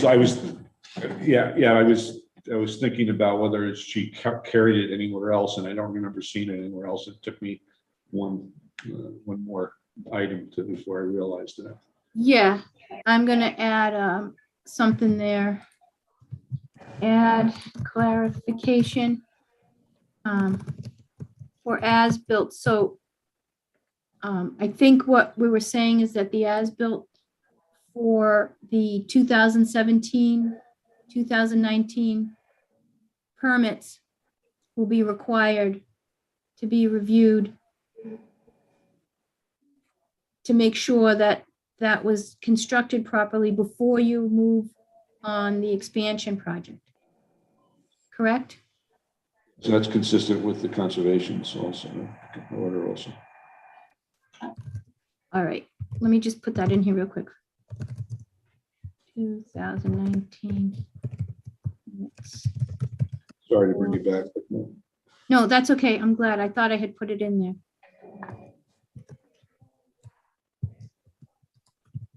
Okay, and I'll address that in more detail with a revised condition. Thank you for pointing that out. I will probably also reiterate that in the last condition. Okay, so now we're back to condition number 8. Does anybody have any problems with Landscaping conditions. Some comments. Am I good here? Do you want me to stop, Mimi, this part? I think so where were you? 8? 8. Number 8. So were you set with that, Freddie? No. Number 8. One second, Karina. Can you? I'm sorry, I didn't even know there was an owl in the room. Like this here. Okay.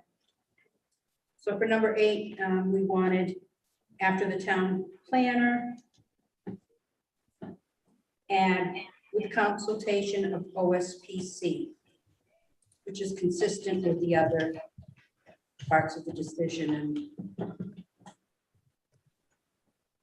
after town planner with consultation with Open Space Preservation Commission.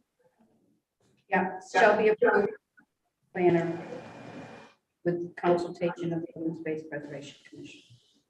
Okay, Madam Chair, that's one of the locations, if we're going to put that in, that it would be the town planner and Concom with the consultancy of the OSPC.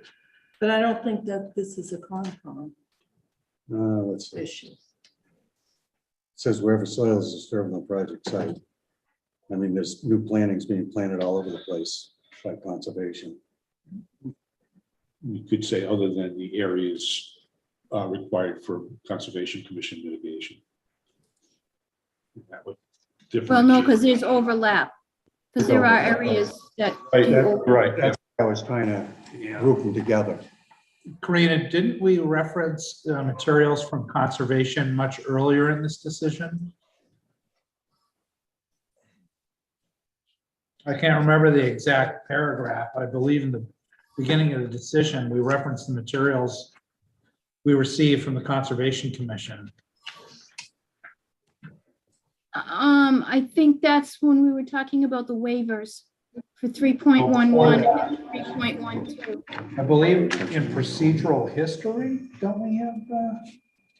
I'm just Let me looking. take a quick look back.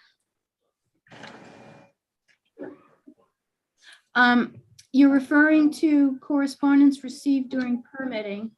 So because I received an email from Conservation regarding the two waivers, 3.11 and 3.12, that I was asked to check to see if that was in conflict, granting those waivers would be in conflict with Conservation's approvals.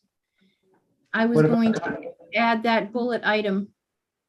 There's also a bullet item for Conservation Agent Melissa Danza, agent review letter dated August 25th, 2021. Number 1 of SMP and number 2 letter dated December the 8th of 2021, overview of outstanding items. Yes. My point was, it would seem logical to me that we would have the reference to the Conservation Commission items back in page 2 of the decision under the correspondence received, rather than You have mean- a reference in the condition. You mean reference the stormwater management permit and the order of conditions? Oh, the landscaping that Mr. Pizzoni was just saying that the Conservation Commission is requiring them to have certain landscaping done. Mr. Pizzoni was just suggesting that be introduced into this condition, and I'm just countering that it makes more sense to have it in the list of correspondence received. Does that make sense to you? No, because I'm saying the planner has to review this, the conservation agent should review it with her, where there's potential overlap and everything, and then consult with OSPC. Okay, I'm sorry for my confusion. Thank you. And there's several of these that I would suggest the same language. Ready? In reviewing how this number 8 is written, which is broadly the whole project wherever soil is disturbed and plants are planted, it makes sense that it has the conservation agent in there. However, I wouldn't agree to other ones as well when we get there. Okay. So did you get that, Karina? I didn't. Are you saying to add Conservation Commission or Conservation Agent? Shall be approved by town planner, conservation agent in consultation with OSPC. Correct.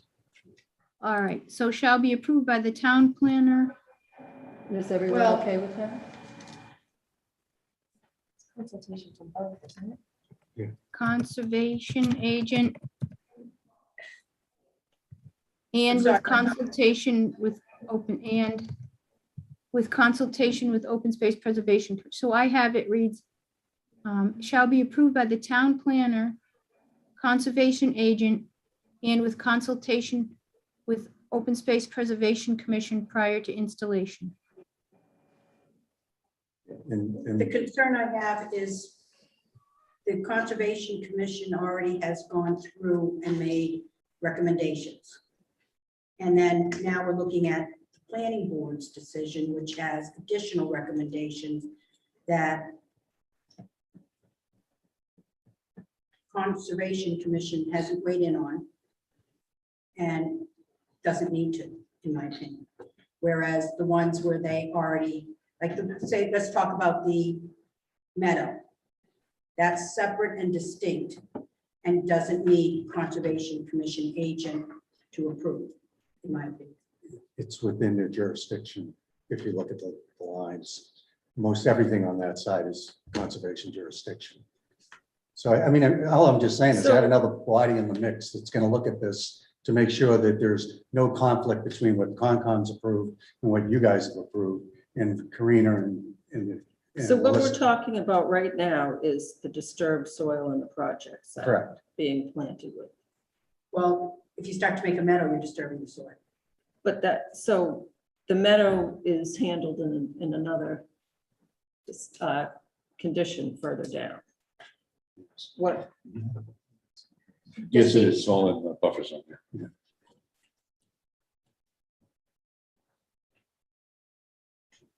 fellow board members? I withdraw my comment on objecting to the conservation on this one item. Okay, That's fine. fine. Andrew, are you okay with that? Yeah, I'm good with that. Number 9. So the result is to leave in shall be approved by the town planner, the conservation agent, and with consultation with Open Space Preservation Commission. Correct? Yes. Okay. Phew.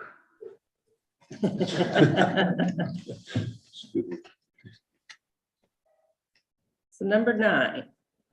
Number 9, all right.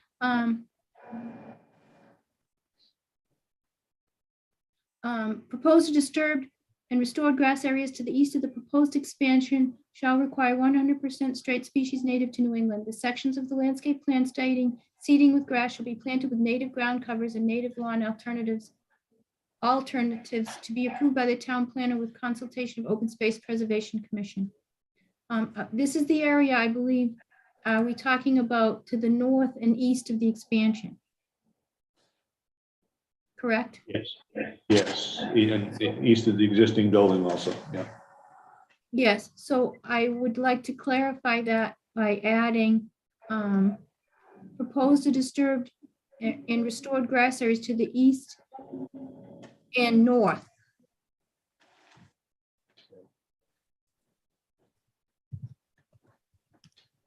Of the proposed expansion shall require, is that sufficient, or do you want me to include between the building and the access driveway?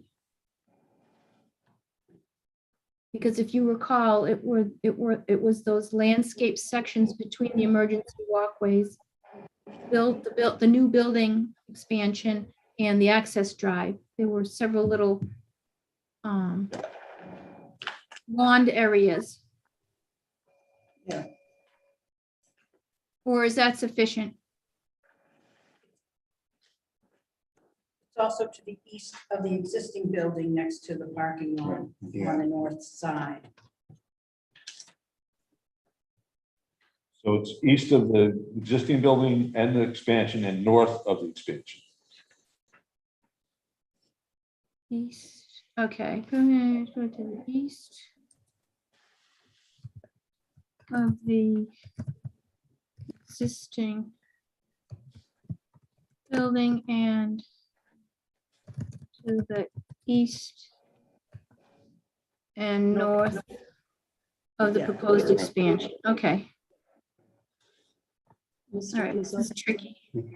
Yeah, again, we want conservation involved with that because it's within their jurisdictional area. We just want to make sure we're not stepping on one board's toes with the other. So if the planner and the agent could get together with OSPC on that, that would be great. And those are those little highlighted spots. The yellow highlights, yes. And that was our recommendation on previously when we talked about the plan, that where it says loam and seed, that it be changed to loam and straight species native plant seed. Okay. And that is in the letter, the language is in the letter. You wrote. And Attorney Pizzoni, you had written sections of the landscape plan stated seeding with grass shall be planted with reasonably acceptable. Yeah, that's just my Native legalese. There was just legalese thrown in there. Can It's we- gonna be, can we it would throw be it out? imposed. It would be imposed to be reasonable anyhow, but I always like to throw it in there so people know they have to be reasonable in their We've been very discussions. reasonably working together. So I have. I don't think we should worry. about You know, they say that about my clients too. So the reasonable. Yeah, I can live without acceptable that. I to can me live without just that, but creates I want the conservation agent in there. Okay. Just don't change it to unreasonable. Right. And do we want to add in that section prior to installation, like we did in the meeting?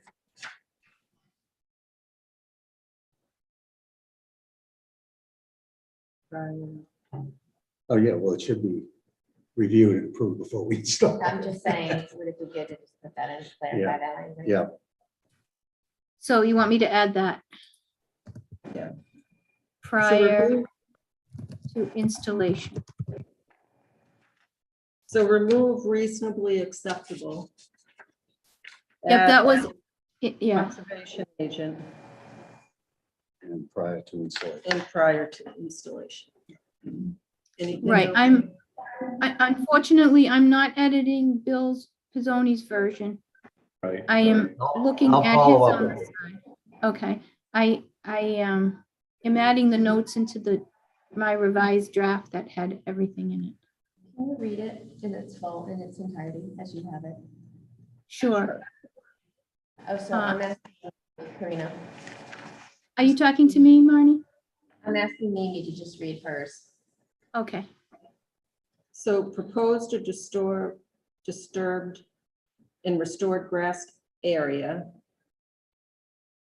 to the north of the existing building in the east and north of the proposed expansion shall require 100% straight species native to New England. Maybe that's to the east of the existing building. And then the north and east of the expansion. Right, so let me just rephrase. Number 9, proposed or disturbed and restored grass areas to the east of the existing building and to the east and north of the proposed expansion shall require 100% straight species native to New England.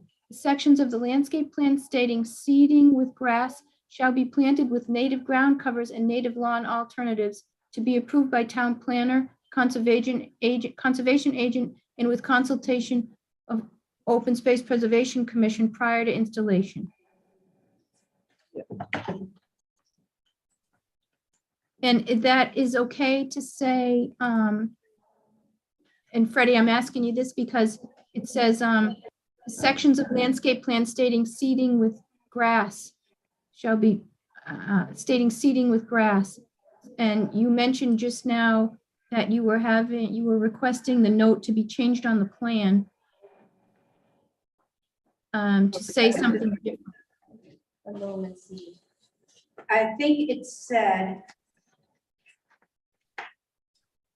Yeah, so that should be, if you look, I'm sorry, May I suggest for those specific areas, we're going to change that now. right, so you want the decision to say not grass there. Right, for those areas would be flagged different, So it should, loam and native. Right. so the decision should state you want to change the landscape plan, and it will now say seeding with, Native grant. yeah, native to New England. Same language is in, So seeding with native grasses. comes out.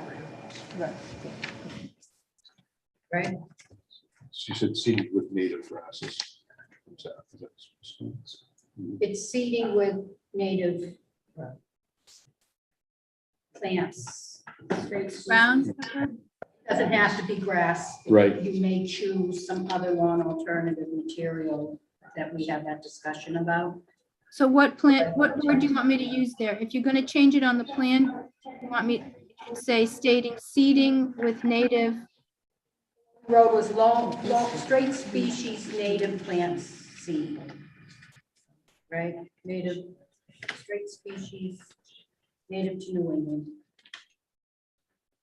yeah. So the point of the condition was that on the plan, the notes were specifically saying, the call outs were saying, seeding with grass in those particular areas. And since the plan is gonna be changed to call those out and change that, Scott, do you recall what that language was gonna be? I understood. It says. Yeah. Huh? It says, Can we, We were gonna follow the letter from Freddie in that area. We figured it was gonna be a condition, but if we need to change it on plan, we can put that on the plan. Yes, Plan cites loam and seed. yeah, that's what it says right And now. it's being replaced with straight species native plant seed. Luman. Loam and- Okay, we have a request from the proponent for a 5-minute break. Andrew, do you have a hard stop at 9? I kind of, yeah. We're gonna continue this anyhow, I heard. Is that right? Yeah, we will, but we just have a couple of items to get to. Let's just continue. Just continue? Yeah. So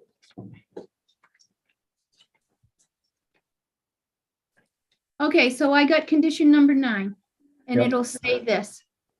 It's going to say, propose to disturbed and restored grass areas to the east of the existing building and to the east and north of the proposed expansion shall require 100% straight species native to New England.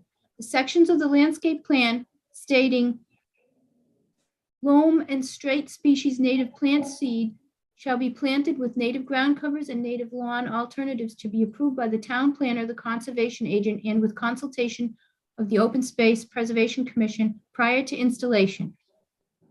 I think that covered it.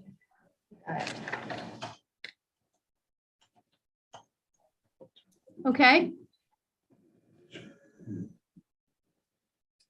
And again, I'll make these changes and we'll resubmit these the draft decision, so we can all have another look at it to make sure it's exactly what we want to represent.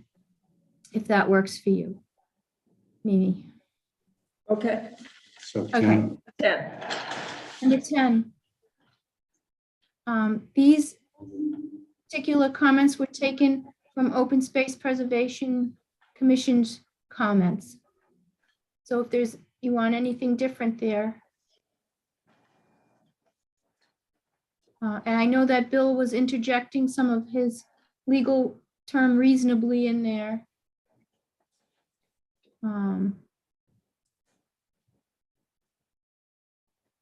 Again, number 10, the seed mix to be approved by the town planner. Does the meadow need to be approved by the Conservation Commission here as well? yes. of the commission. Just to, The agent. yeah, the she meant. Yeah, I'm conservation. sorry, Conservation Agent. Yep, Friday installation. So that was the only thing you added there, right, Bill? I had added some clarifying language in the next paragraph, but as long as it's in consultation between the two of them. Oh, so in the next, Yeah, in the next paragraph. Full usually up to, It says meadows usually take up to 3 years to properly establish under the following estimated timelines. Year 1, soil prep, I put up to one reasonably. Then the sentence goes on, and then I say, once established, an annual mow will be allowed with treatment for invasives allowed as needed. Planting in the 20-foot buffer reasonably requires invasives be removed first. All of the above reasonably wanted by the town planner conservation agent. And OSPC recommends the shrubs planted also for Dr. Brigier's list, and therefore some of the one shown on the plan may be replaced. And Freddie, I think you talked to her about that, right? To whom about what? Replacing some of the species that were noted. Yeah, Yeah. well, sorry, to Melissa. Yeah. Yeah, before you move on, I had it in the first sentence of number 10. Yeah, To add in after a custom straight species native to New England seed mix. It's consistent with everything else. So after the word mix, native to New England, No, before custom. the before, okay. custom custom native to New straight England. species native to New England. Species. And it was. I'm sorry, before you, move on, I need clarity on that one. So far you got it. So just read from the beginning. The meadow shall be planted.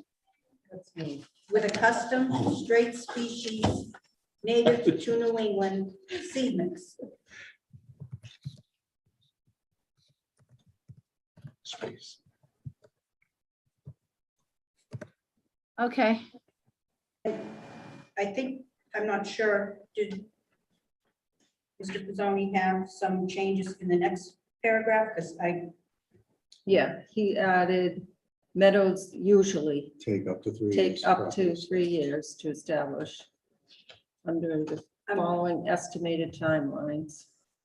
so as long as we understand that usually means sometimes 4 or 5 years, not less than. Yeah. At least. Well, it Right. says usually up to, Right. so that wouldn't be So 4. then take out the up to. It's not there. I think you're reading from a different. So this is, How about 3 years or more? No. Yeah. so I'm looking at You're looking at Bill's. attorney. Yeah. Yeah, Pizzoni's, but Colleen is Is reviewing, is editing the 19th version. And there's a period at the end of the second paragraph there. So everything else in that paragraph, We just put in that all will be reasonably monitored by the town planner and conservation agent. Okay. no other changes there, but adding in conservation. Yeah. That's Well, the, under the following estimated timeline. So Can you put the cursor on what you're talking about? It's not in there. after establish, there's under the following estimated timeline. That's Bill's before year 1. So does that add or detract anything from that? I don't think it detracts anything. I was just trying to make clarity. And then reasonably remove. It's Well, not, I'm confused about reasonable. it's not even in there. I mean, she's looking at a different. I a different- understand, but if different you're version. voting on Yeah. one that says reasonably, I would object to that. Yeah. Either it is or it isn't. We always run into trouble when we start putting in subjective terms in decisions. Fine. Either the reason- So no reasonably. We are reasonable, but it's not in the, it's not in the decision. So are we going to allow the one, once established annual mow allowed? So Attorney Pizzoni had included second That was the- paragraph. Says once established, native mow allowed with treatment for invasives allowed as needed. Only one annual mower, Okay. only one, The one annual mow. Sure. with treatment for invasives, so that if that becomes a problem, we have options. Yeah. Okay, hold on. So it'll stay as written. Once established, only one annual mow allowed, with treatment for invasives allowed as needed.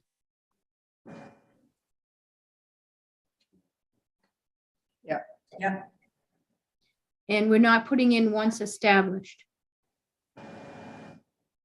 Yes, once established. Before it's established, you are required to mow it multiple times in the, That's right, I'm sorry, correct. Once established, only one annual mow allowed with treatment for invasives as needed.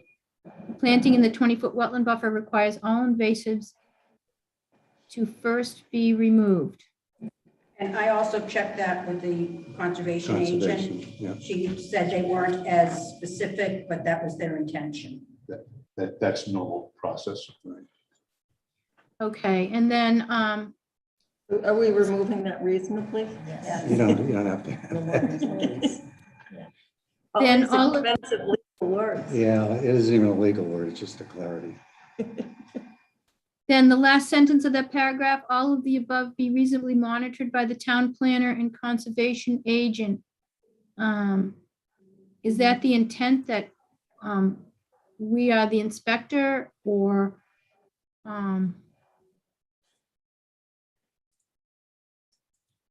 I I all don't of have the that.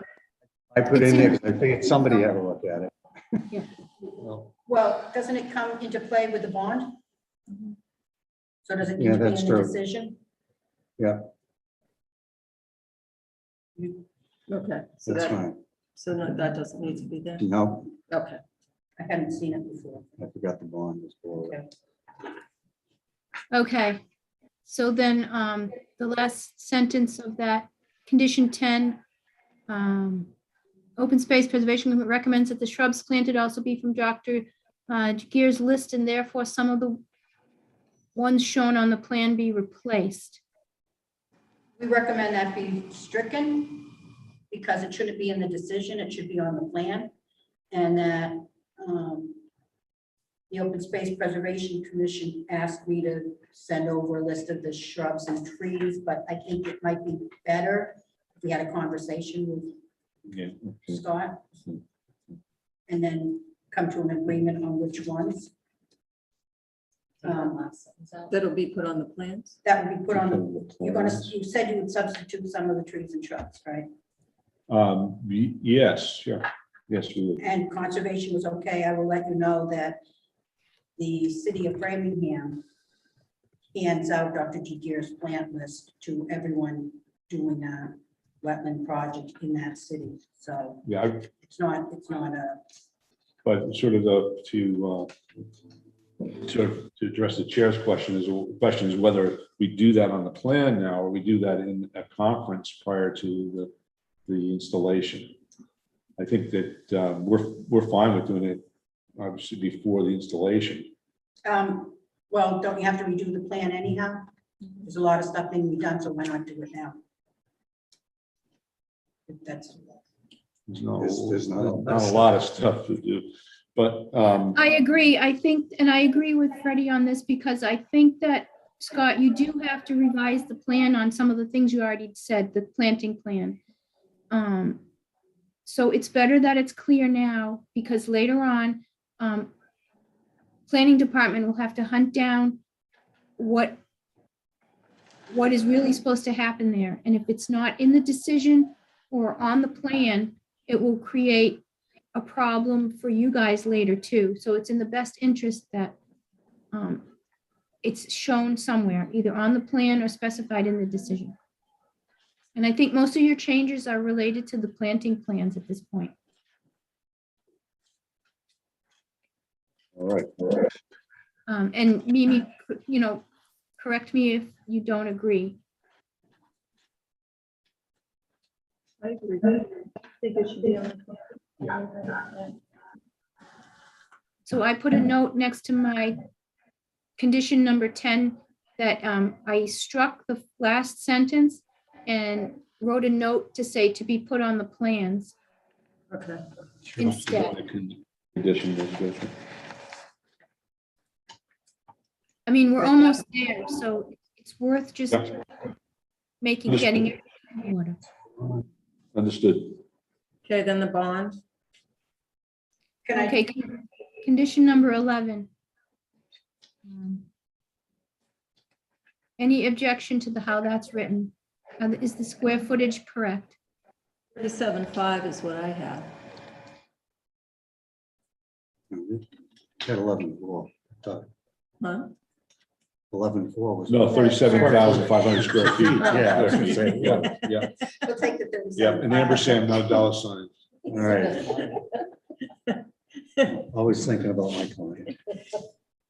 Can I just go back to one thing on, and it relates to this as well, to number 10, on C7.1 and C7.2, the terminology on the plan stating wetland native wildflower grass planting area. And it should be changed to be called a native meadow, not a planting area. You're calling it a meadow in other parts. C5 calls it a meadow. Let's be consistent. Can you say that one more time? Right. On C7.1 and C7.2 of the plan, the terminology calls it wetland native wildflower grass planting area. And it should be changed to be called a native meadow, not a planting area. Meadow, not planted area, planting area. Right, because then later you're coming down and you see by your decision talks about a meadow. You're talking about in the areas that are the Conservation Commission's riverfront replication area, that one? So the meadow, There's a meadow there. The 30, the 37.5. Okay, right, okay, 37.5 is called yeah, it should wet be, native wildflower Got it, grass got it. planting area. all right, It should be the wetland native meadow. wetland, it should be native meadow. Whatever the what is C5 called? Yeah. It says C5. Yeah, it's just the note is referencing it incorrectly, I see. So I can go back to number. Meadow, not planted area, planting area, yeah. Native wildflower grass. Is that what C5 says? Establish a 37.5 square foot stand of wet native wildflower grass.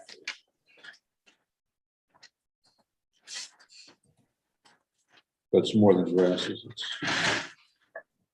just say meadow. You can call it native wildflower grass meadow. Yeah, grass.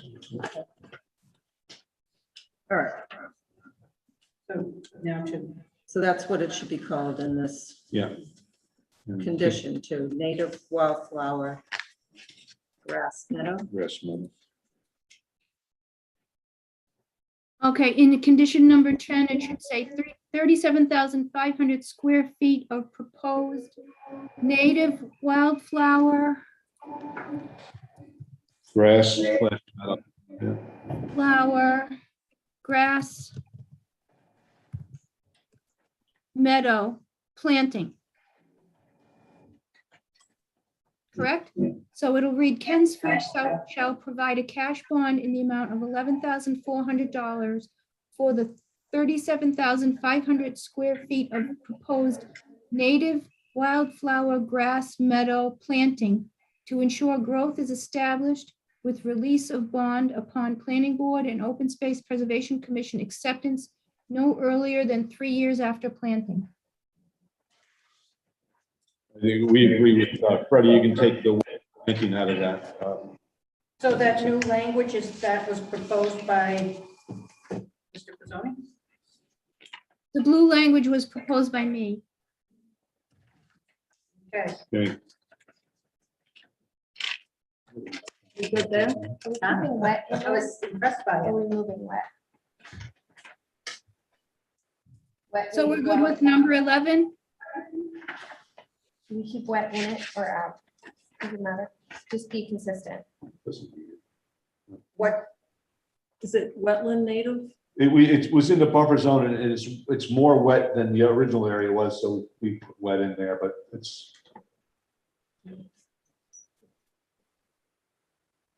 it will be a wet meadow. It will be a wet meadow, yeah. Good catch there, Maureen. Insert the word wet then, yeah. It's not a wetland, but it's a wet meadow. Yeah. There's a difference. Yeah. It implies a certain type of seed, but we will Are you- take care of that. Are you Like we referring mentioned- to on the plan? Plan has wet.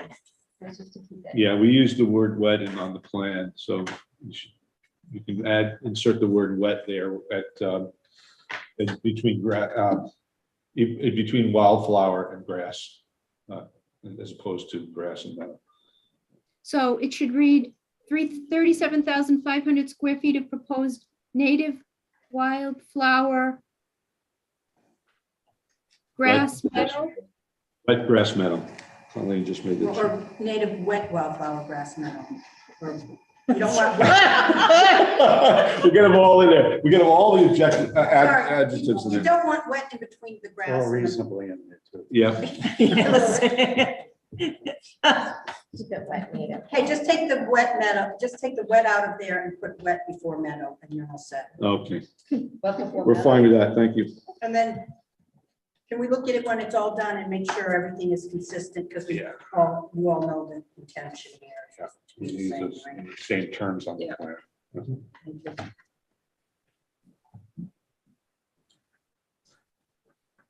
Okay, Madam it was Chair? going to say 37,500 square feet of proposed native wild grass wet meadow. Okay, Yeah, Andrew? I really need to drop, but I don't want to ruin, I think the best thing to do would be to continue the hearing at this point so that I can stay a part of it.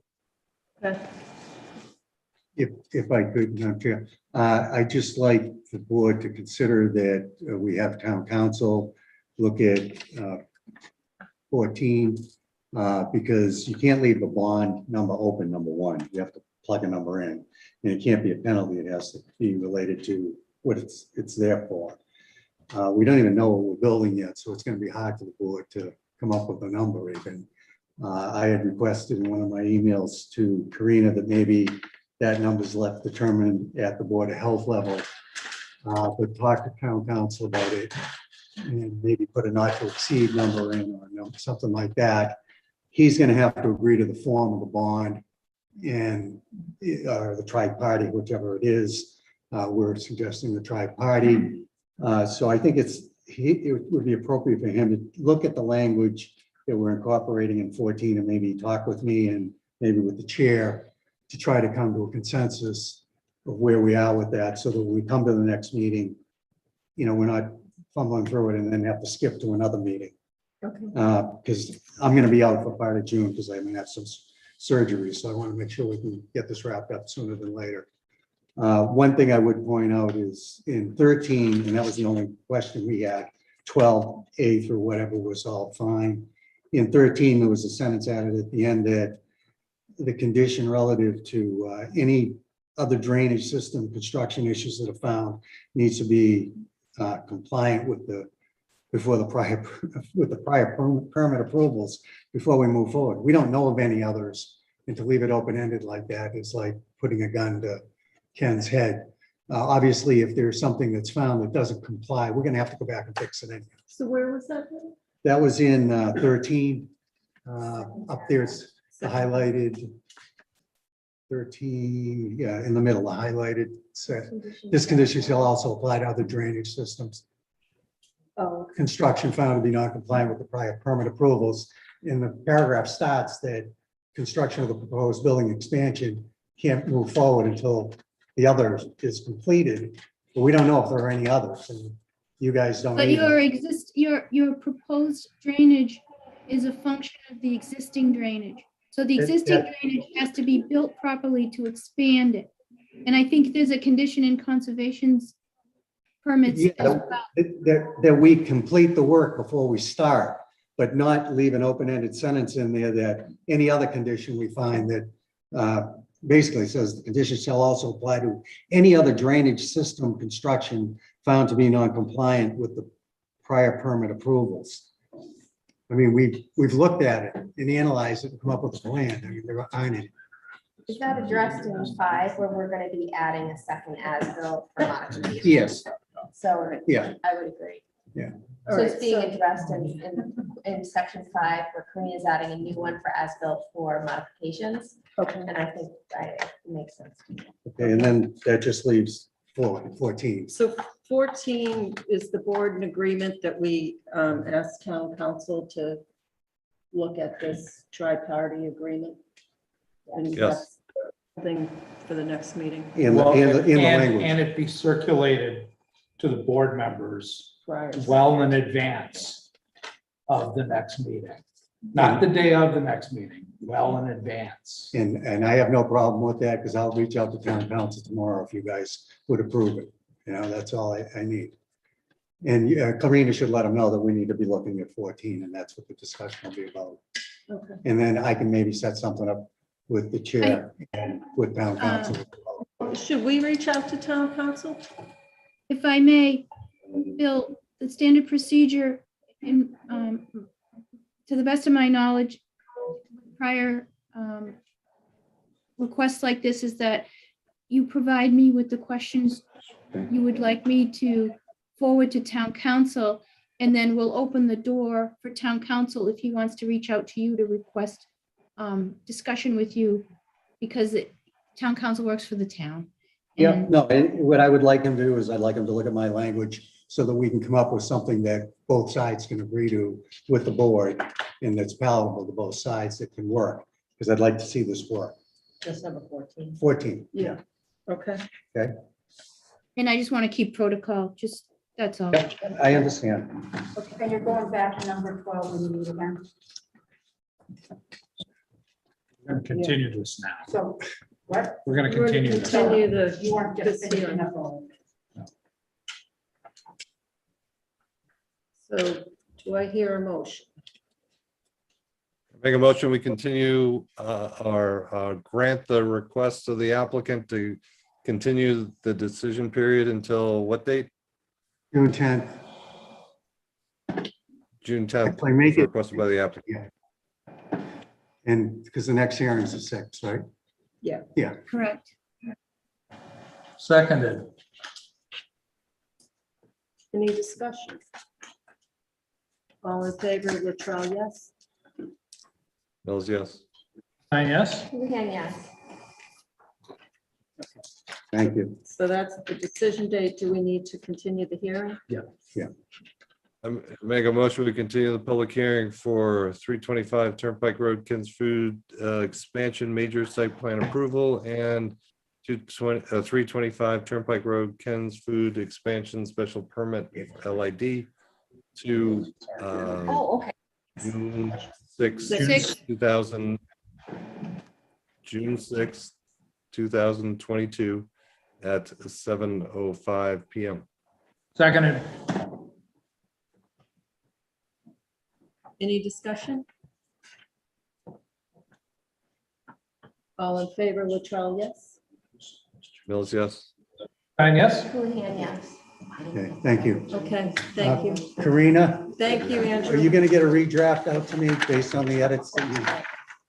Yes, I'll work on that tomorrow morning, and we'll get that out, and then we'll coordinate on getting a legal opinion request from town council with a request that maybe you talk directly with him. I already have a conversation with him on another matter on Friday. Not with this town. Okay. Thanks. Karina, can we make this one quick?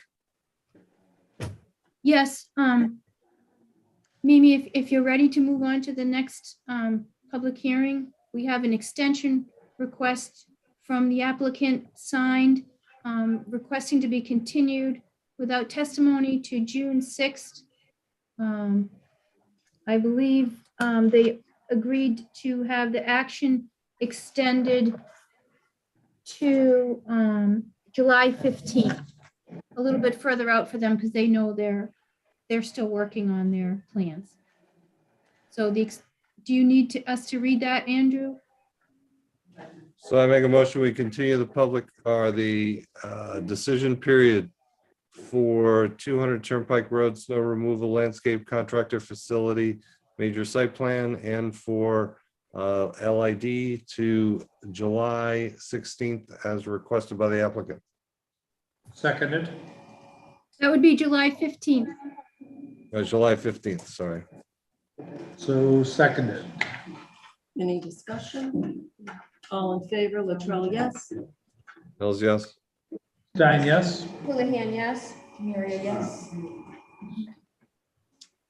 I make a motion, we continue the public hearings for 200 Turnpike Road, snow removal, landscaping, contractor facility, major site plan approval, and also a special permit for LID to June 6, 2022 at 7:10 PM.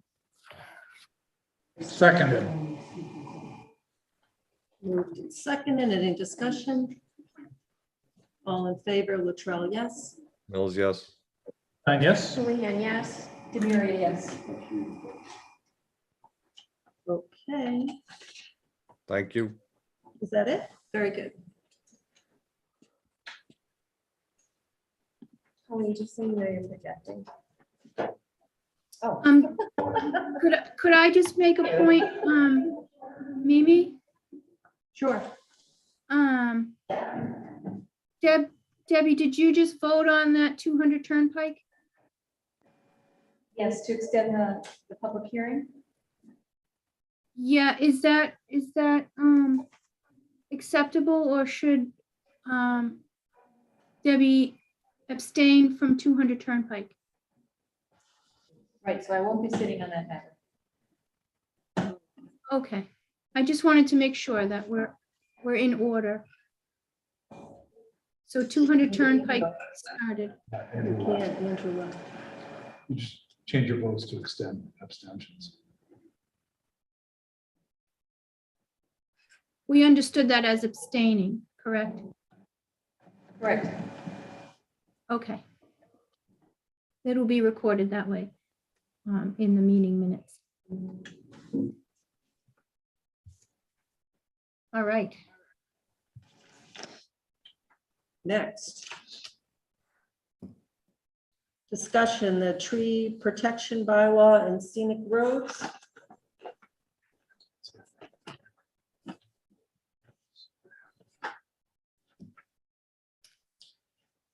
Do you have anything on that, Karina? Or is this big?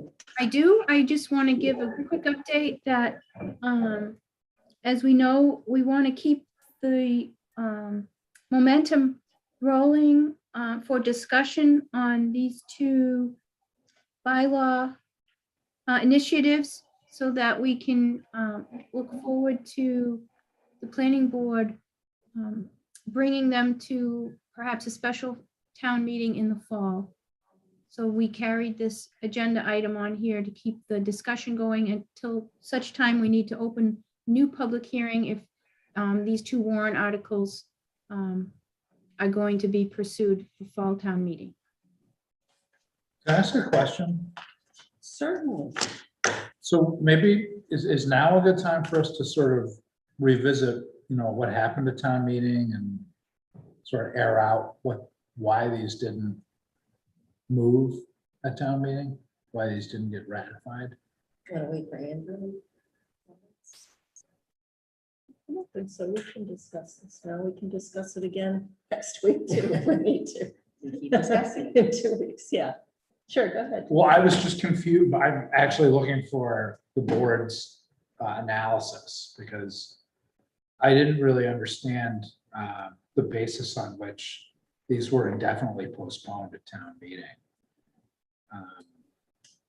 Maybe somebody can, since the person that indefinitely postponed them is not here right now, does anybody have an understanding of what happened and why? Well, so there was always a fear that they only had that hall for 2 nights and that the tree bylaw, the scenic road bylaw went forward. So it was just the tree protection bylaw that was asked by the Board of Selectmen to be indefinitely postponed. So we could complete town meeting in that second night. And the indefinite postponement of the scenic bylaw came from the legislative body. And that's what I'm asking about. Understood the second part. It's the first one that I didn't understand why it was indefinite. Because the select board felt that it would, and the moderator, that it would be a long discussion and that we wouldn't be able to complete our town meeting in the 2 nights that we were Okay. allotted in order to complete it. Okay. And previously, like during the hearings, there was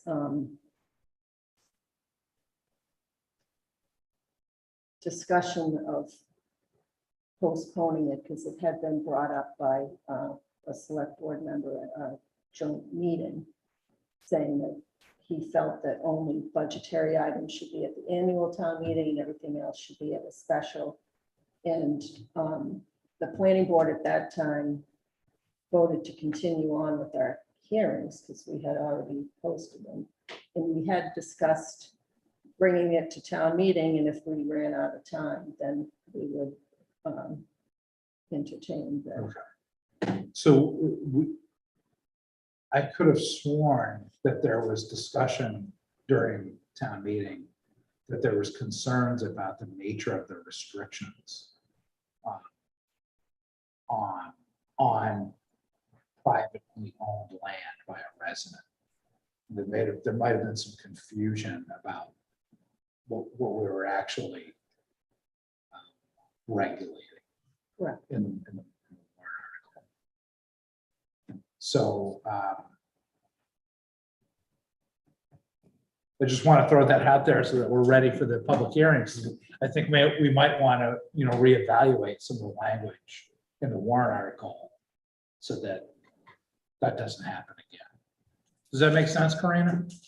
Yes, it does. Yeah, so we need to somehow, 1 second, Tim. We need to somehow add clarity that we're only regulating the public right of way, which is public property and not private property. At the end of the day, people did not understand that we were not imposing on their private property. But yeah, I think, I don't know how you clarify that private property is private property, but we can clearly do that in a picture, maybe. So I think there's some confusion here, but I think it's even here. The scenic tree thing wasn't discussed at town meeting at all. There was no feedback. The scenic roads was, and what I heard was a concern from people that if every road is special, no road is special. And the scenic roads warrant article was proposing to make every road in town a scenic road. That's sort of the short form of a lot of conversation that happened. I think that if you bring it forward again, it would be worth doing it in conjunction with the Conservation Commission, because the Conservation Commission sponsored all the previous attempts to make all roads in town scenic roads. And this time the planning board picked it up. So I think you should at least have their support or joint sponsorship on that. That's a great segue, because I was going to mention that the chair of the Historical Commission, which also can sponsor scenic roads, reached out to me and asked whether they could work on that with us. And so I said I'd bring it to the board to see if we would want to ask them if they would want to co-sponsor that with us, and also reach out to the Concom again, because I know we did prior to last town meeting, but it was on short notice. Yeah. I mean, I think with the scenic roads, you need to have a clearer explanation of why it's good to have all the roads in town be scenic roads. I think if you go back to what the Conservation Commission was doing in previous decisions, first they can bring context, and second, it looks like a continuous effort, where this one just sort of looked like it was out of place and people were starting from scratch with, this notion that, if I say, if everything is special, nothing is special. In fact, what I think was going on is you were trying to protect everything, not just protect some things. Right. I mean, if that's a fair summary, it's at least what it sounds like from this point of view. Yes. And so does anyone want to pick up the mantle on scenic roads? That was carried by our previous chair. Great, thanks. Thanks, Marnie. And if it's okay, I'll continue to work on the tree protection bylaw.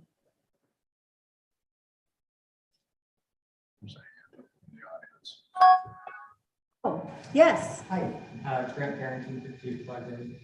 Yeah, I just want to make the board aware that the DPW has posted on its tree hearings website a new list of trees slated for potential removal at the Board of Selectmen meeting on May 31st. And I think that was, well, there's 4 roads listed on that, but it's more like, I think, almost 10 trees. And I think it's on Stockwell Lane, Stubtoe Lane, Marlborough Road, and Sunrise Drive, just to let you know. One thing that I was really concerned about was the one on what is listed as Stockwell Lane. It's a large 32-inch oak. It's like has a split trunk and just a massive canopy, very clearly alive. It's listed as by the tree warden as being removed because it's either dead or requested by the residents as being removed. DPW website, that tree on the table of resident requests is actually not requested by the residents, so it's kind of unclear to me why that tree is being removed, but or potentially removed. But the reason I bring it up here is because the tree appears to me that it's actually on Highland Road or Highland Street, which is a scenic road, whereas Stockwell Lane, it's at the corner of those two. And Stockwell Lane, I believe, is a non-scenic road. And so it's listed on the website as being on Stockwell. I actually went out this afternoon and measured it. And my measurement was that it was 8 feet off of Highland Street to the edge of the roadway. And it was actually 16 feet from Stockwell Lane to the edge of the roadway there. So it seems to me, I mean, I couldn't find the exact right of way. I'm not sure exactly how to do that, but it seems to me like it's a. You didn't find it in concrete bounds, did you? What was that? Any concrete bounds? So. Oh, there's the tree. Yeah, and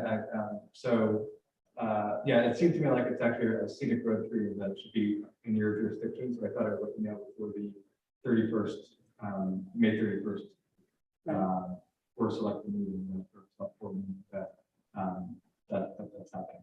I agree with you. If it's not in the Highland right of way, it's in open space. So it's not in the Stockwell right of way. Because it's a double road and there's a sidewalk. So there's no right of way there. And then it's open space. So it's either an open space or the Highland right of way. So it's not, should either be before the left alone. And also, just as a quick follow-up, I do think that the scenic roads and the tree bylaws are very important. All of the road or all of the trees that they posted on the list are all non-scenic roads. And I went on Stubtoe Lane today, and there were 4 giant. Live healthy. What was that? Live and healthy. Live, healthy, 30-inch plus oak trees that are all slated for, well, going to the Board of Selectmen, but slated for potential removal for what I don't see as any reason they're not listed on the resident lists and clearly not dead. So I think if we pass the bylaws you guys are trying to do, process.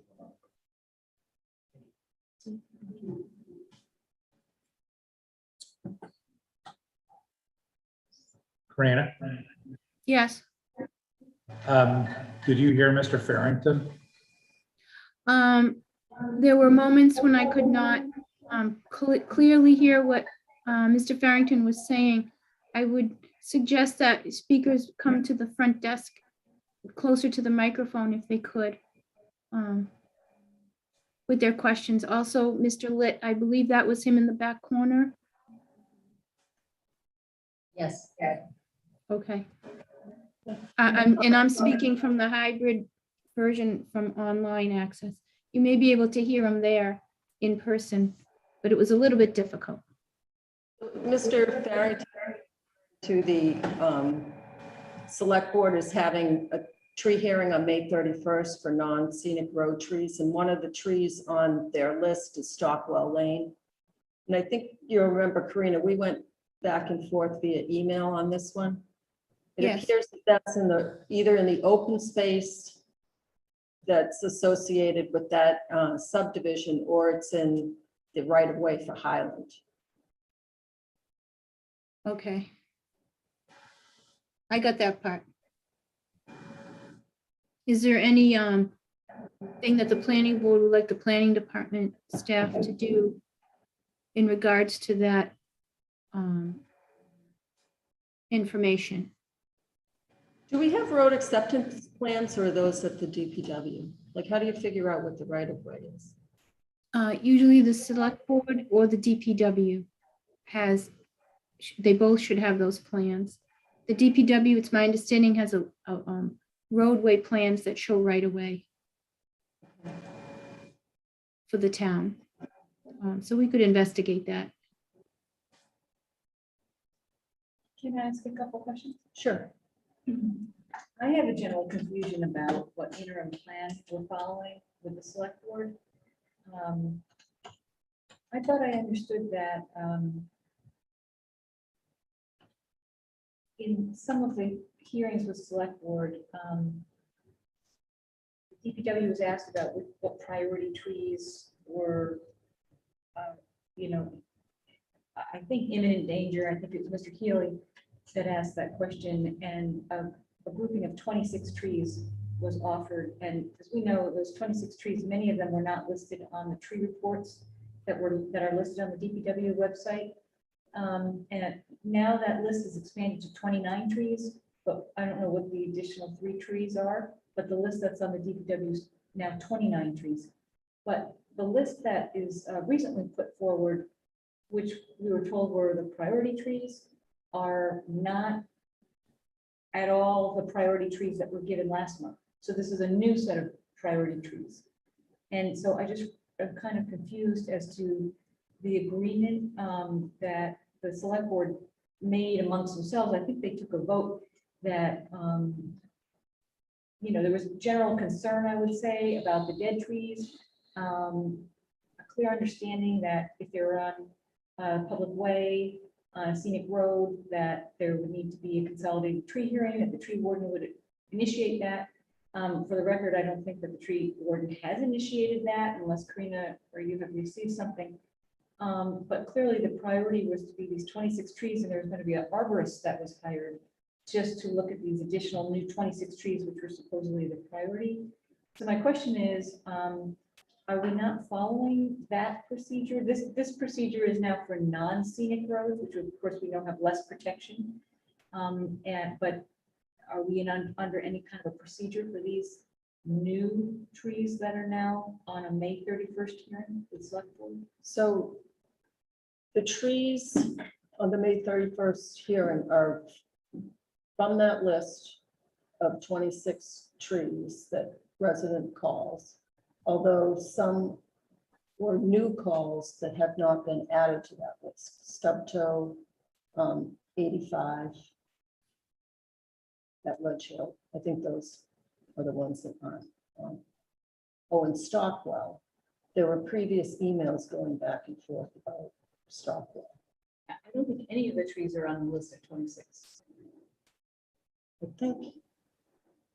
Because these are all non-scenic roads. Right, and that 26 had both. Okay. And some of those, so some of those trees, we do have arborist reports on. Okay. And I cross-referenced, and the arborist didn't, they weren't dead according to the arborist. This is the new list for the 31st, or the list of This is the 26? 26 that were supposedly dead. So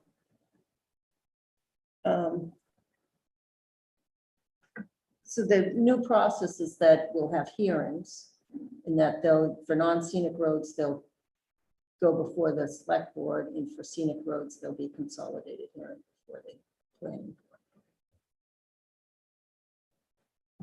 I also wanted to just briefly update you. I called into the select board meeting last week and gave some information to the discussion about tree warden and how the select board were sort of deliberating on how do you figure out how much a tree warden costs, you know, how much would that expense be to the town?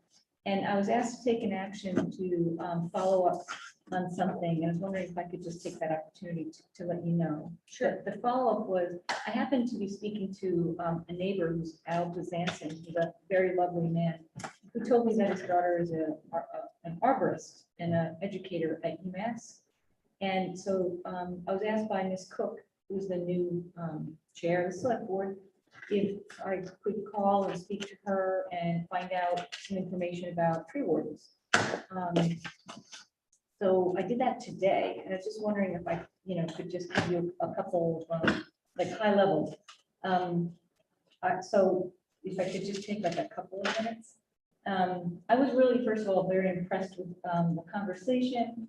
So I met with Christina Bezanson. She grew up in, I took a couple of notes because I have like lots of pages and I'm just trying to put the highlights here. She grew up in Southborough on Deerfoot Road. She's currently an arborist. She's a UMass lecturer of arboriculture and urban forestry. She's an active member of the International Society of Arborists. She's a certified arborist.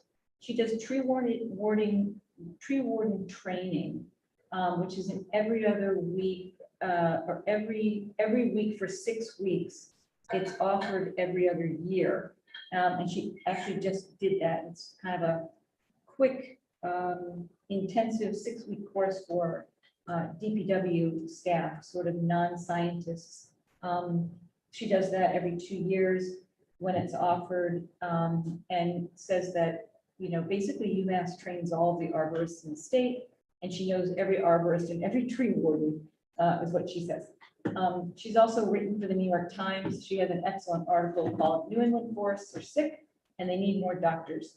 And I think it just tells you where she's coming from in the perspective of the arborist is really, you know, how to treat a sick tree rather than chop it down. And that part of the planning of trees is really to take care of the healthy trees as well as eliminate the, you know, the dead ones. So it was a really nice way to start the conversation, just to understand where she was coming from. She's been a municipal arborist. She is a former city arborist in a town, I think it might have been Delaware. And she worked for the Parks and Recreation Department. And she said usually arborists get involved in working for either Parks and Recreation or Planning Department. And she said, you know, tree wardens come in sort of different levels. And it might have been a larger town that she lived in. I'm not sure, but there was a city employed city arborist, and then there were DPW tree wardens that basically carried out the plan of the arborist. So one thing that really struck me is that she said, and she visits town at least once or twice a week. She lives in Western Massachusetts, so she sees, you know, some of what's going on over the recent years. One thing she said is that she feels that tree wardens are often an afterthought, and that towns get themselves into this position where it's a very reactive process, and they get stuck and they don't know what to do. And so she actually teaches about that, and she gives a 30-minute lecture to some towns sort of in this sort of position as we are. She said that she suggests to towns that are contemplating where should the tree warden reside. Should the tree warden report into the planning board, Parks and Recreation, into DPW? Should there be a tree department? Do we want to be a tree city? All these sort of higher level kind of, you know, thoughts. She said She recommends that towns, and she didn't make any recommendations one way or another, to me. But she said that towns should consider creating something called an urban forest management plan. And I hadn't heard of that, so I asked her a little bit about it.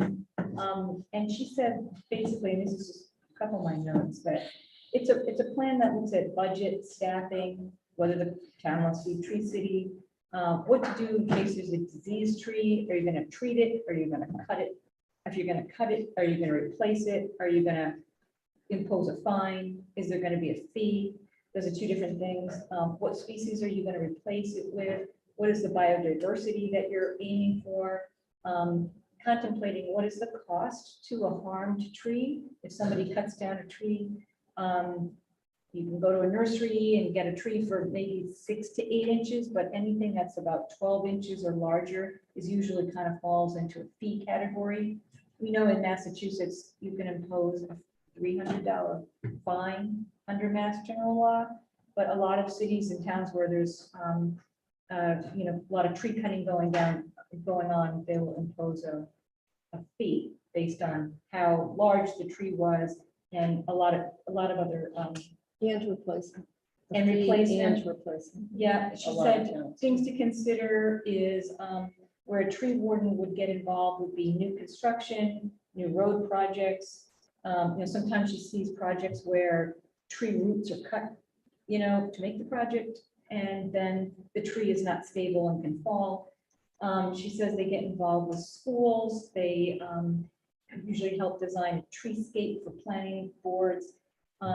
They look at the types of trees that, she said there's a way to create like a, I don't know what it's called, to be honest, but it's sort of a higher level snapshot of what are the trees in your town? Are they, are 50% of them over 75 feet? Or are they mainly small trees? What is the biodiversity? Are they mainly invasive? Because there's a number of trees like elm trees that are really in trouble with Dutch elm disease. There's also trees like maple disease, which I think have a longhorn Asian beetle. So those aren't great to bring in right now. So really considering like what is the mix of tree. And to be honest, the list goes really on and on. And they also contribute to landscape zoning is what she said. So in any permitting decision, there would be, whether it's a school or not, there would be sort of in advance a knowledge of what trees you would want in your town, which ones you're trying to get rid of. And this, she said, helps with the decision making. She said the worst thing that you can do is nothing. And one of the things that really struck me, I said, well, I didn't tell her this, but I think she knows because she comes into town. She said dead trees fall down. They, in the municipals, where she's worked, they have gotten attorneys to get involved to, for imposing a deterrent, coming up with a plan, which is usually a fee, more than $300. She gave me the idea that she was working on a couple, sometimes it's a litigation, actually. But she said she happened to mention something about $43,000, $10,000. It's significant. If you can't replace more than a 6 or 8 inch tree, caliper will be using calipers from the garden nursery. These are trees that can't be replaced. So the idea of coming up with a urban forest management plan, she said, is something that gets done by the planning board. It's usually done with the master plan every 10 years. And one thing that again struck me is that if there's damage and there's litigation, and if there's any reimbursement that's trying to be gained or whatever from FEMA will not reimburse without an urban forest management plan. And so she said, in a town like ours where we have a lot of dead trees because of like I think gypsy moth caterpillars and other things, it's really a good idea to have this plan. And this plan is sort of, in my understanding, as a higher level plan. We already have components of the plan. It sounds like we've got some tree reports, we've got some arborist reports, but this would fall into sort of an overarching plan. And the idea behind it too is when you're looking to replace trees, you should know what's your inventory of trees. I don't know if we have that inventory, but a lot of towns have these Norwegian maples that are invasive. They're not very pretty, to be honest, but they grow very, very tall, you know, and they're considered invasive. So you wouldn't want to replace trees with that species. You want to replace it with something else. And, you know, sustainability is really playing a part in this as well. Some of the trees like maples, she said, are not very resilient. And for a number of reasons, I'm not sure that I understand. Well, they're not salt tolerant, first of all, so they're not good street trees. They're not good street trees. They carry Asian longhorn beetle, which is in Worcester. And so she said that this is really a planning board document, is what she said. And I found it really very refreshing and very interesting. And you know, essentially, I thought that a lot of work has already been done by arborists who have come and inspected our trees. But she can tell that we're stuck because she sees these dead trees. And what she really said is, you know, this document would help get on paper what we would do if a tree were like diseased, or, you know, are we going to cut the whole thing down? We're going to trim a branch. So it lays out like a roadmap. And that she said that she has given sort of a 30-minute talk to towns, and she's offered to give one to us if you would like. She said with a little effort, she could repurpose her previous presentation. And it would be mainly on this urban forest management plan. I don't think of us as urbans. So whenever I've seen that, I didn't really think that applied to us. But now I really understand this is the overarching plan. And she said, if you had something like this, and then you can decide what is it that you need. Do you need to hire an arborist if you have this plan in place? Do you need a tree warden who's just going to follow the plan? Because she said they can be very, very different. They could be, tree warden might have a certification pesticide license. Could be an arborist has a 2-year degree training, 4-year degree, master's. So it helps towns to determine what it is that they need in order to kind of move forward. And then the last thing she mentioned is developer guidelines for private property, that, you know, by right, they can chop down the trees, but they may not know about the public shade trees that they should be taking down. Or if there's an opportunity to keep a stand of trees that might be very beautiful on a property, then a developer may be looking for some sort of guidance. So she teaches all this, but she's happy to come and, you know, give us a 30-minute presentation. And so I'd like to recommend that we take her up on that. It's sort of just a little intro talk, but maybe the right time to do it is when we have the select board and the master plan committee, or if somebody wants to reach out to her again, I'm happy to. But I found her very refreshing, and she offered to me a bunch of ideas that, you know, I think could really help some. So would that be part of the public hearing for this discussion item? Is that how that would work? For the master plan? No, the scenic roads. So on June That, 6th, because that, on June 6th, are we getting together to talk about the tree bylaw or scenic roads? The joint Master meeting? plan. Oh, that's a master plan. Okay, so maybe a different day. I don't know her availability, and she teaches. so the reason I brought that up is we're on the discussion item regarding the tree protection and scenic roads.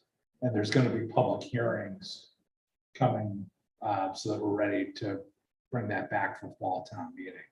So all I was asking was, would we want to incorporate that presentation into the public hearing? I think that'd be great. That's a good Yeah.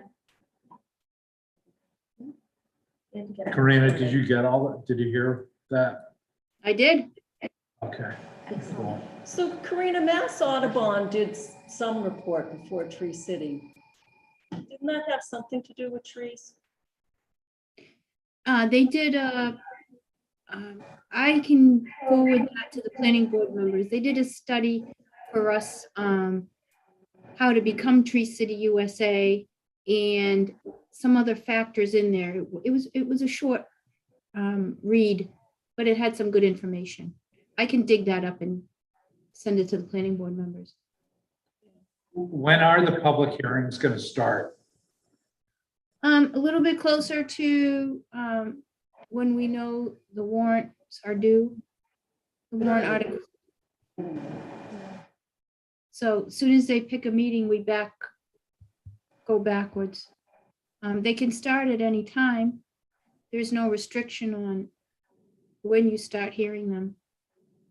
But typically a little bit closer, maybe a month and a half before special town meeting, maybe to 2 months. Similar to what we just went through.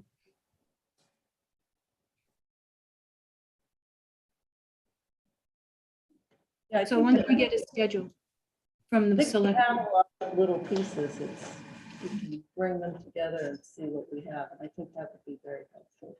Yeah, and I think even because she was a town arborist, she has an understanding of some of the, disagreements within the town and committees and how to maybe help us maneuver through, the education component, because she is educated. So those arborist reports on the deep, those are supposed to be the beginning of an inventory. Right. Although I found out afterwards, those aren't necessarily public shade trees. So she said that, she did ask me, and I wasn't sure if we had an inventory, but she said that is like kind of taking the temperature of things. Right. Is really, she said in a pie chart, you can get all the information that you need if you had that inventory. Right. And that helps you to kind of move through what you're trying to do.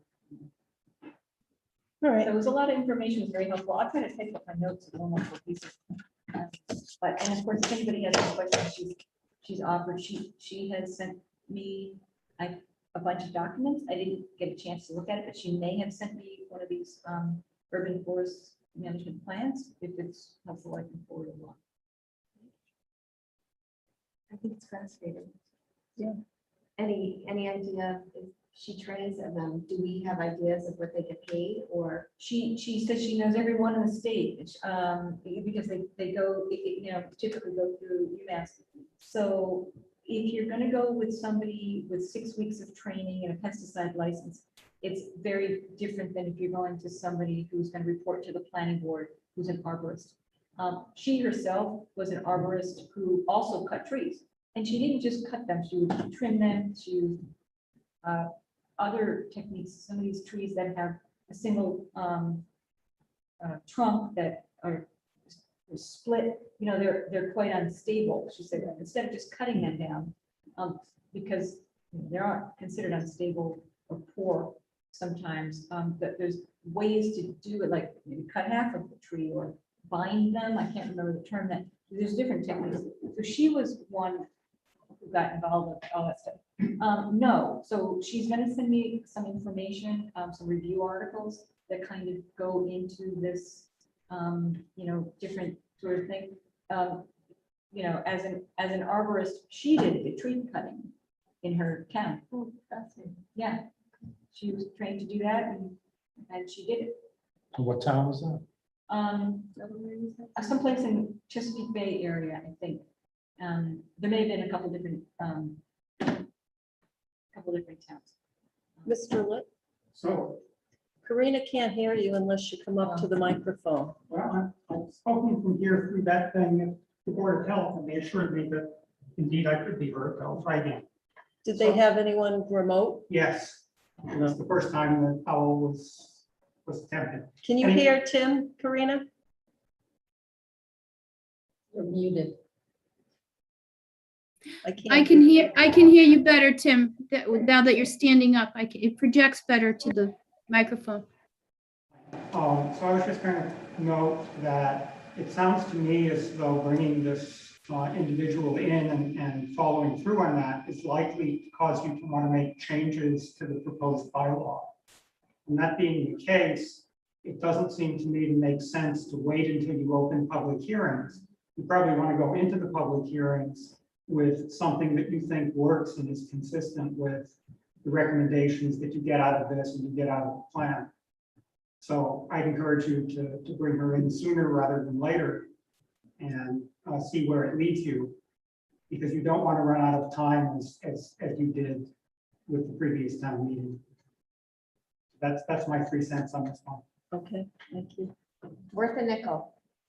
Thanks, Jen.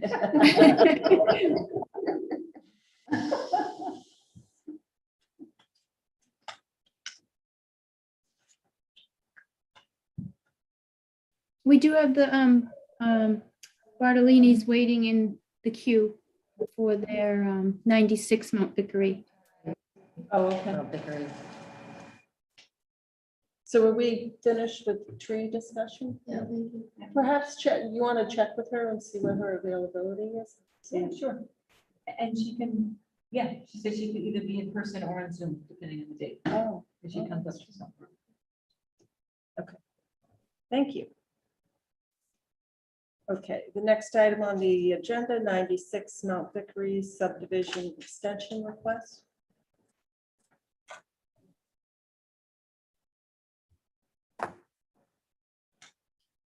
To give you a brief update, at one of the prior planning board meetings, we were asked to ask town council if there were any issues with the planning board possibly granting an extension to the time in which a definitive subdivision is required to be built based on the covenant and definitive subdivision application, which says 2 years. So town council gave some feedback indicating that it shouldn't be an issue. Colleen conveyed that to the Bartolinis, so they would have that updated information. And they're in attendance here, Michael Bartolini. So depending on if the planning board decides to vote on this evening, we've prepared a notice of covenant extension, which can be modified. We assumed 2 years would be the request based on original covenant being for 2 years. So we do have a document that if it is voted on, can be signed by the planning board this evening. So Karina, is the motion to extend the deadline for Ruby Estates to April 15th, 2024? Hold on a second. Let me just launch that document. 2-year period, including June 11th, 2025. Right, and that is because the original expiration date is June 11th, 2023. So if you go from that period, that expiration date for 2 years, it would extend it to June 11th, 2025. Want to look at it? Yeah, if you could put that on the screen, it might help. Sure. Oh, and Mr. Bartolini is here. Yes, he is. Good evening, Mr. Bartolini. How you doing? All is well. Another late night. Just Mr. Bartolini. decided not to sit here in the townhouse all night tonight. Yeah, I thought this one would be better from Zoom. Why? So I'll make the motion that the planning board extend the expiration date for definitive subdivision plans for Ruby Estates for Bartolini Properties to June 11, 2025. Do I hear a second? Second. Any discussion? All in favor, Latrell, yes?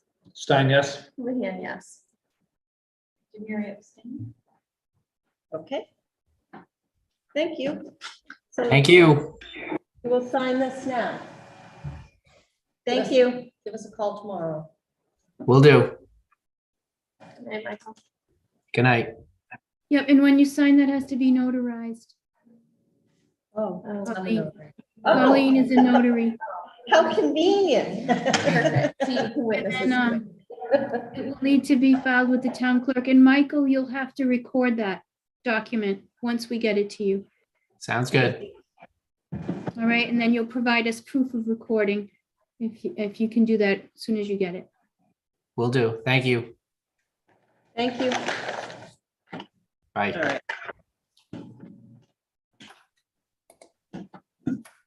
Other business? Oh, we need to sign the registry of deeds thing. Yeah, can we do that afterwards? Okay, I have all the documents here to sign, the registry of deeds, and then there's another thing to sign too. oh, so do you want to put this and we'll sign anything all at once? And there's a couple of other things we should do with the reorganization of the planning board.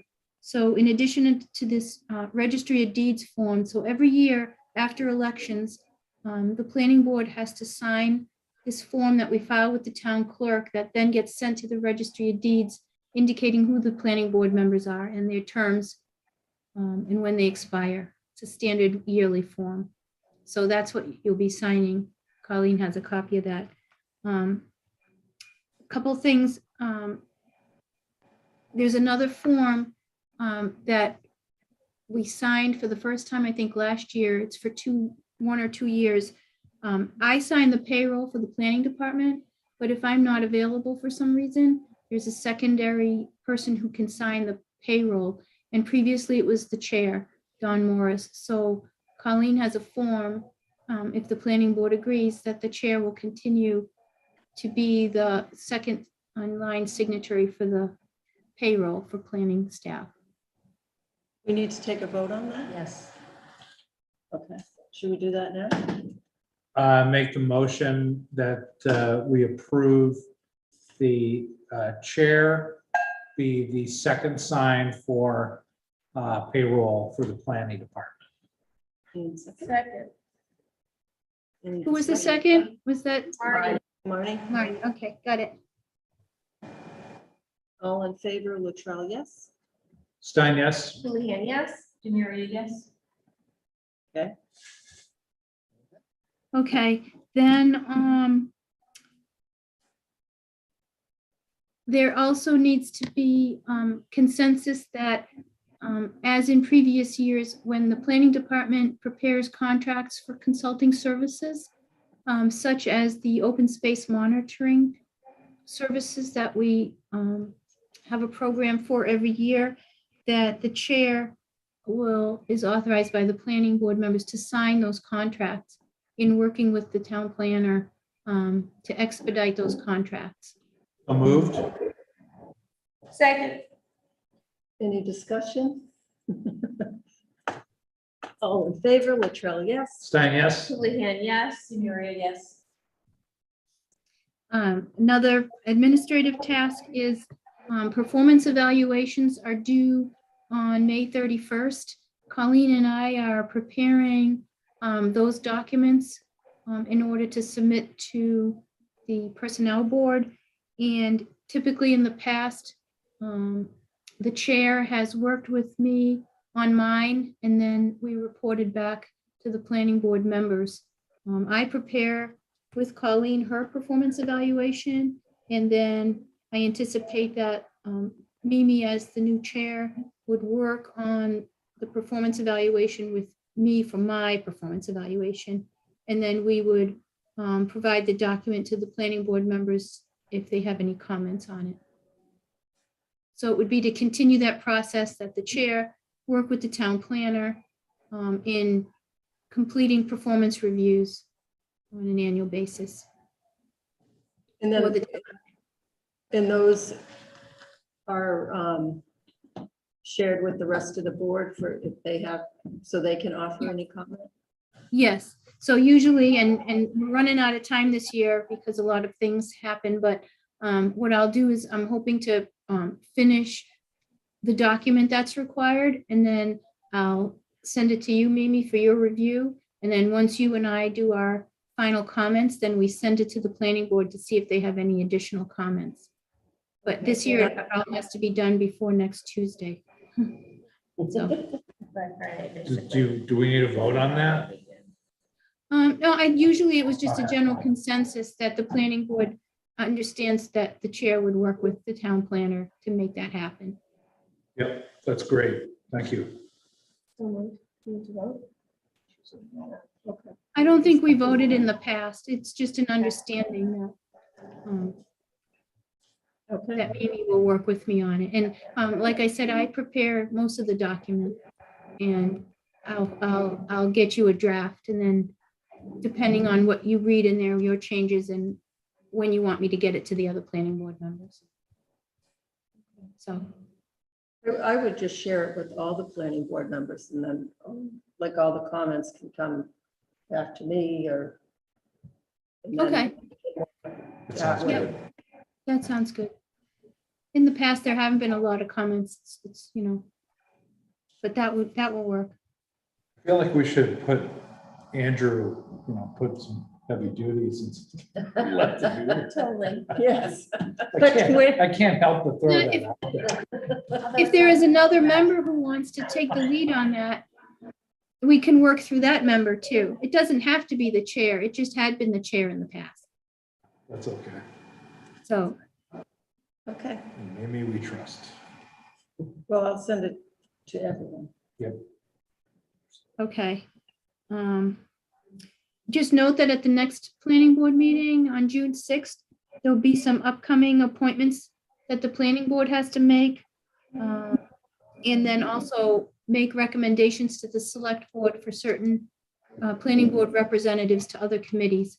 And in the Dropbox, there's a I letter. had a question about that. Do we have a slate of candidates for these appointments, or? No, right now we have one person interested to be reappointed by the planning board for the Public Works Planning Board. Susan Baust has expressed interest to be reappointed. We don't have any other citizen activity forms that we've received for that role. And let me just look at the list. Karina and Debbie, is it being advertised as open? Advertised in which way?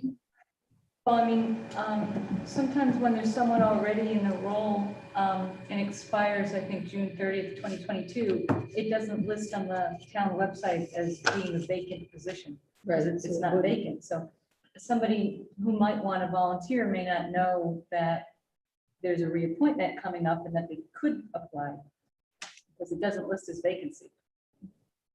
Right. So I'm open to suggestions. Right now, usually we make this announcement a couple meetings out and people who are interested will respond. The boards and committees website does have an avenue where you can look to see when the terms are expiring for people who are interested.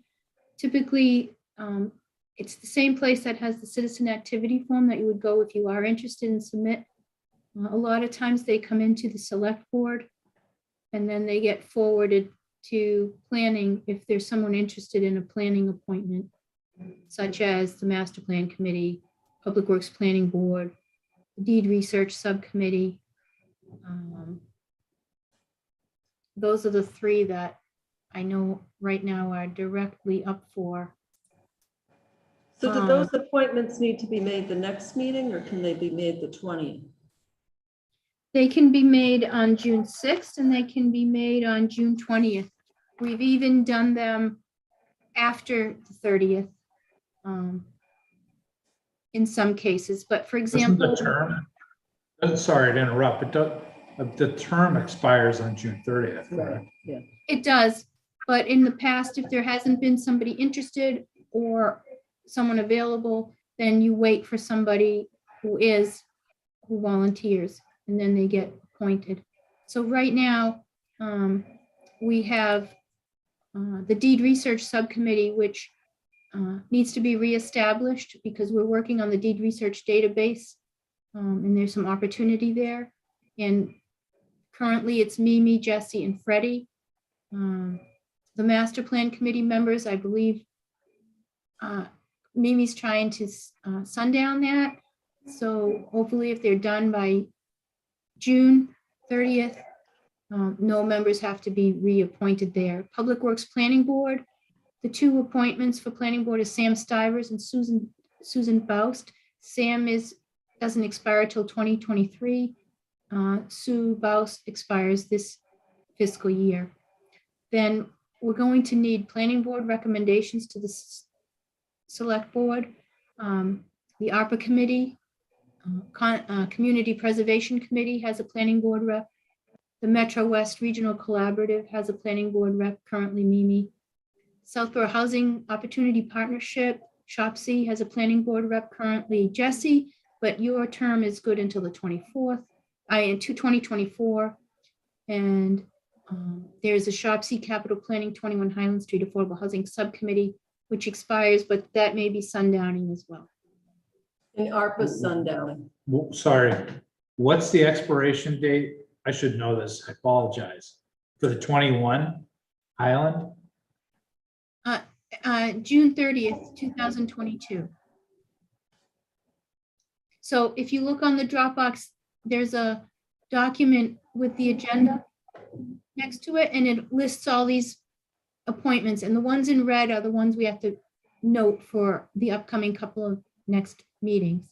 And basically, there's the Deed Research Committee, the Public Works Planning Board, the MWRC rep, and the SHOPC Capital Planning representative. Again, this is just a heads up that these are coming in the next couple of meetings. So if anybody knows anyone who's interested in Planning Board, Public Works, or any of the other, like MWRC, if Mimi doesn't want to continue that, then we can cross that bridge when we come to it.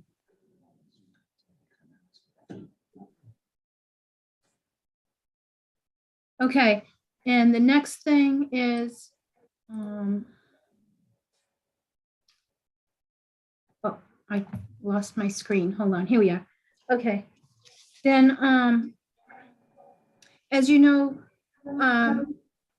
Park Central was appealed, and I believe, for lack of better terms, annulled the 40B permit.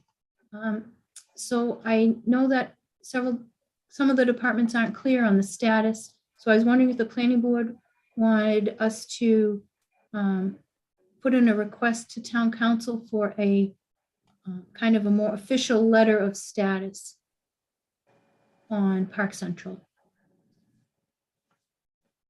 I think that would be helpful because there's still that site plan hanging out there and I don't know what happens with that. And we have, I think, executive session minutes on that I don't know whether those can be released.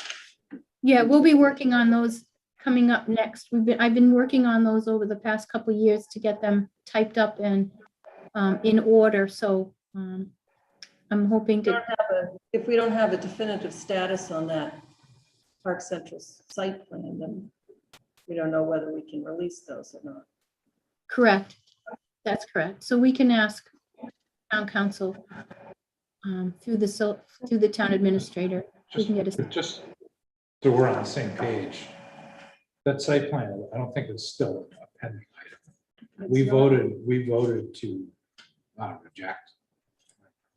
Right, and they appealed it to ZBA. ZBA remanded it back to the planning board and they appealed to court.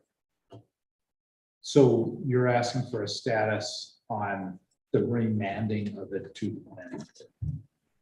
So the appeal of the ZBA of that site plan.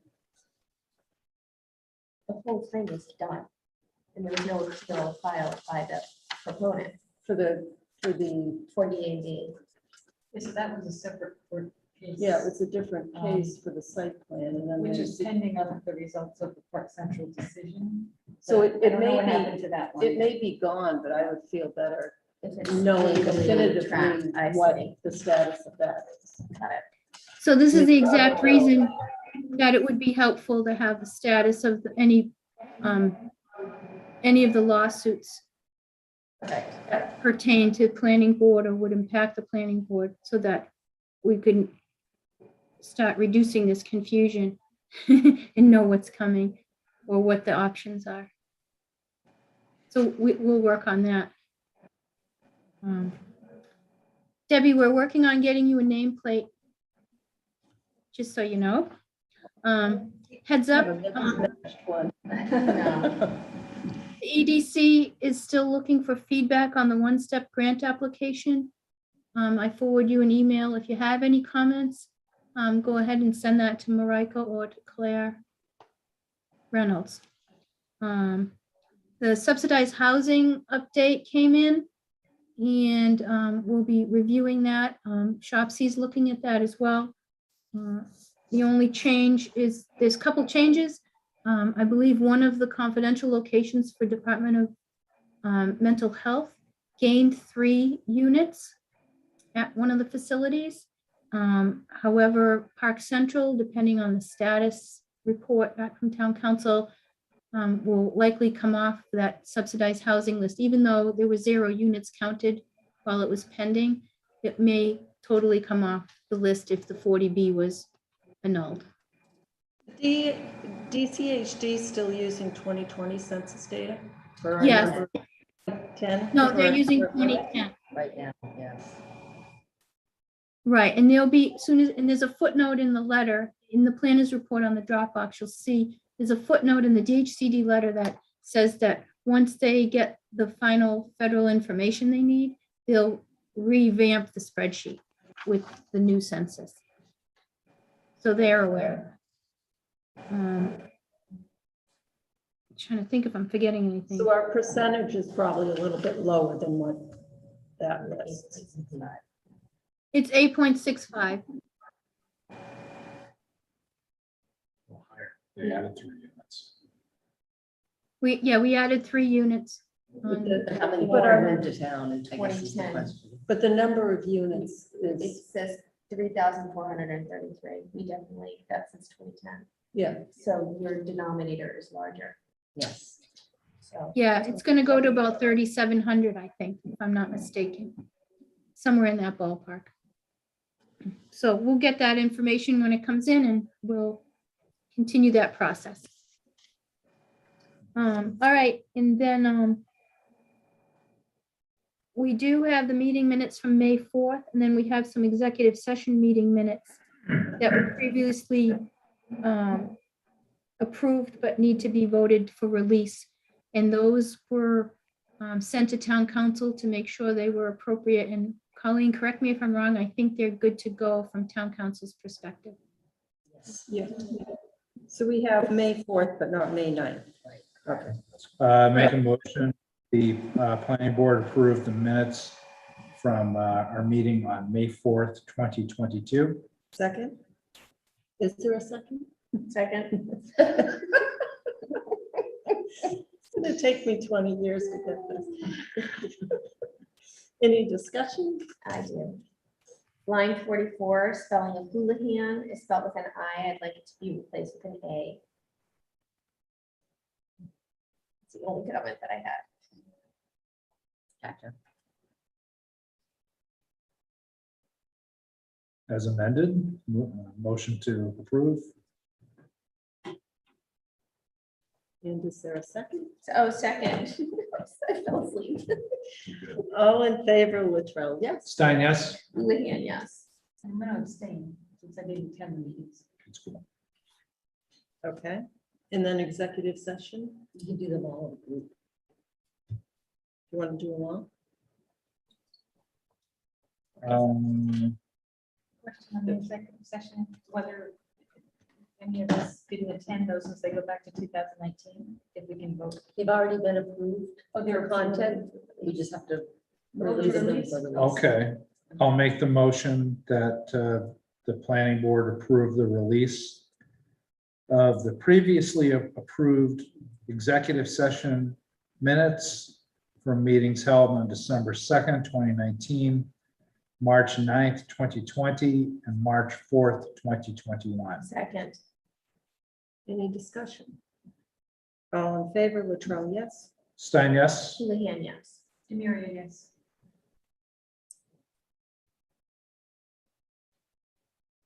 I've not heard from the board about June 20th, Juneteenth. Did they mention anything at the select board when you were there? Debbie, no?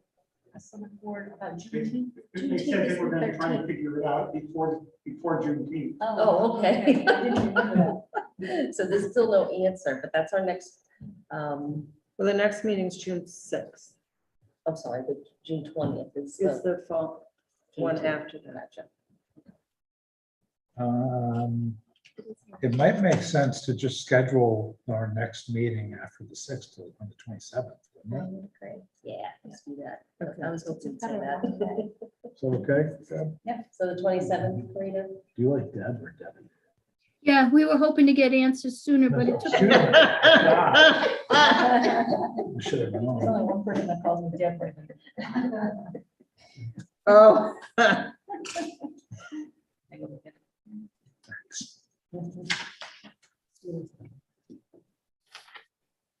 So the 27th. Yeah, it works for me. Great.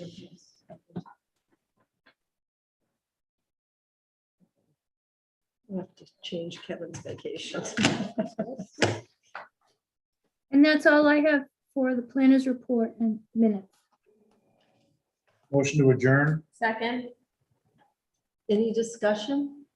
Anyone in the audience? Great. Any hands I raised? just want to thank Ms. Luttrell for doing such a fantastic job in your debut as chairperson. I second that. Fantastic.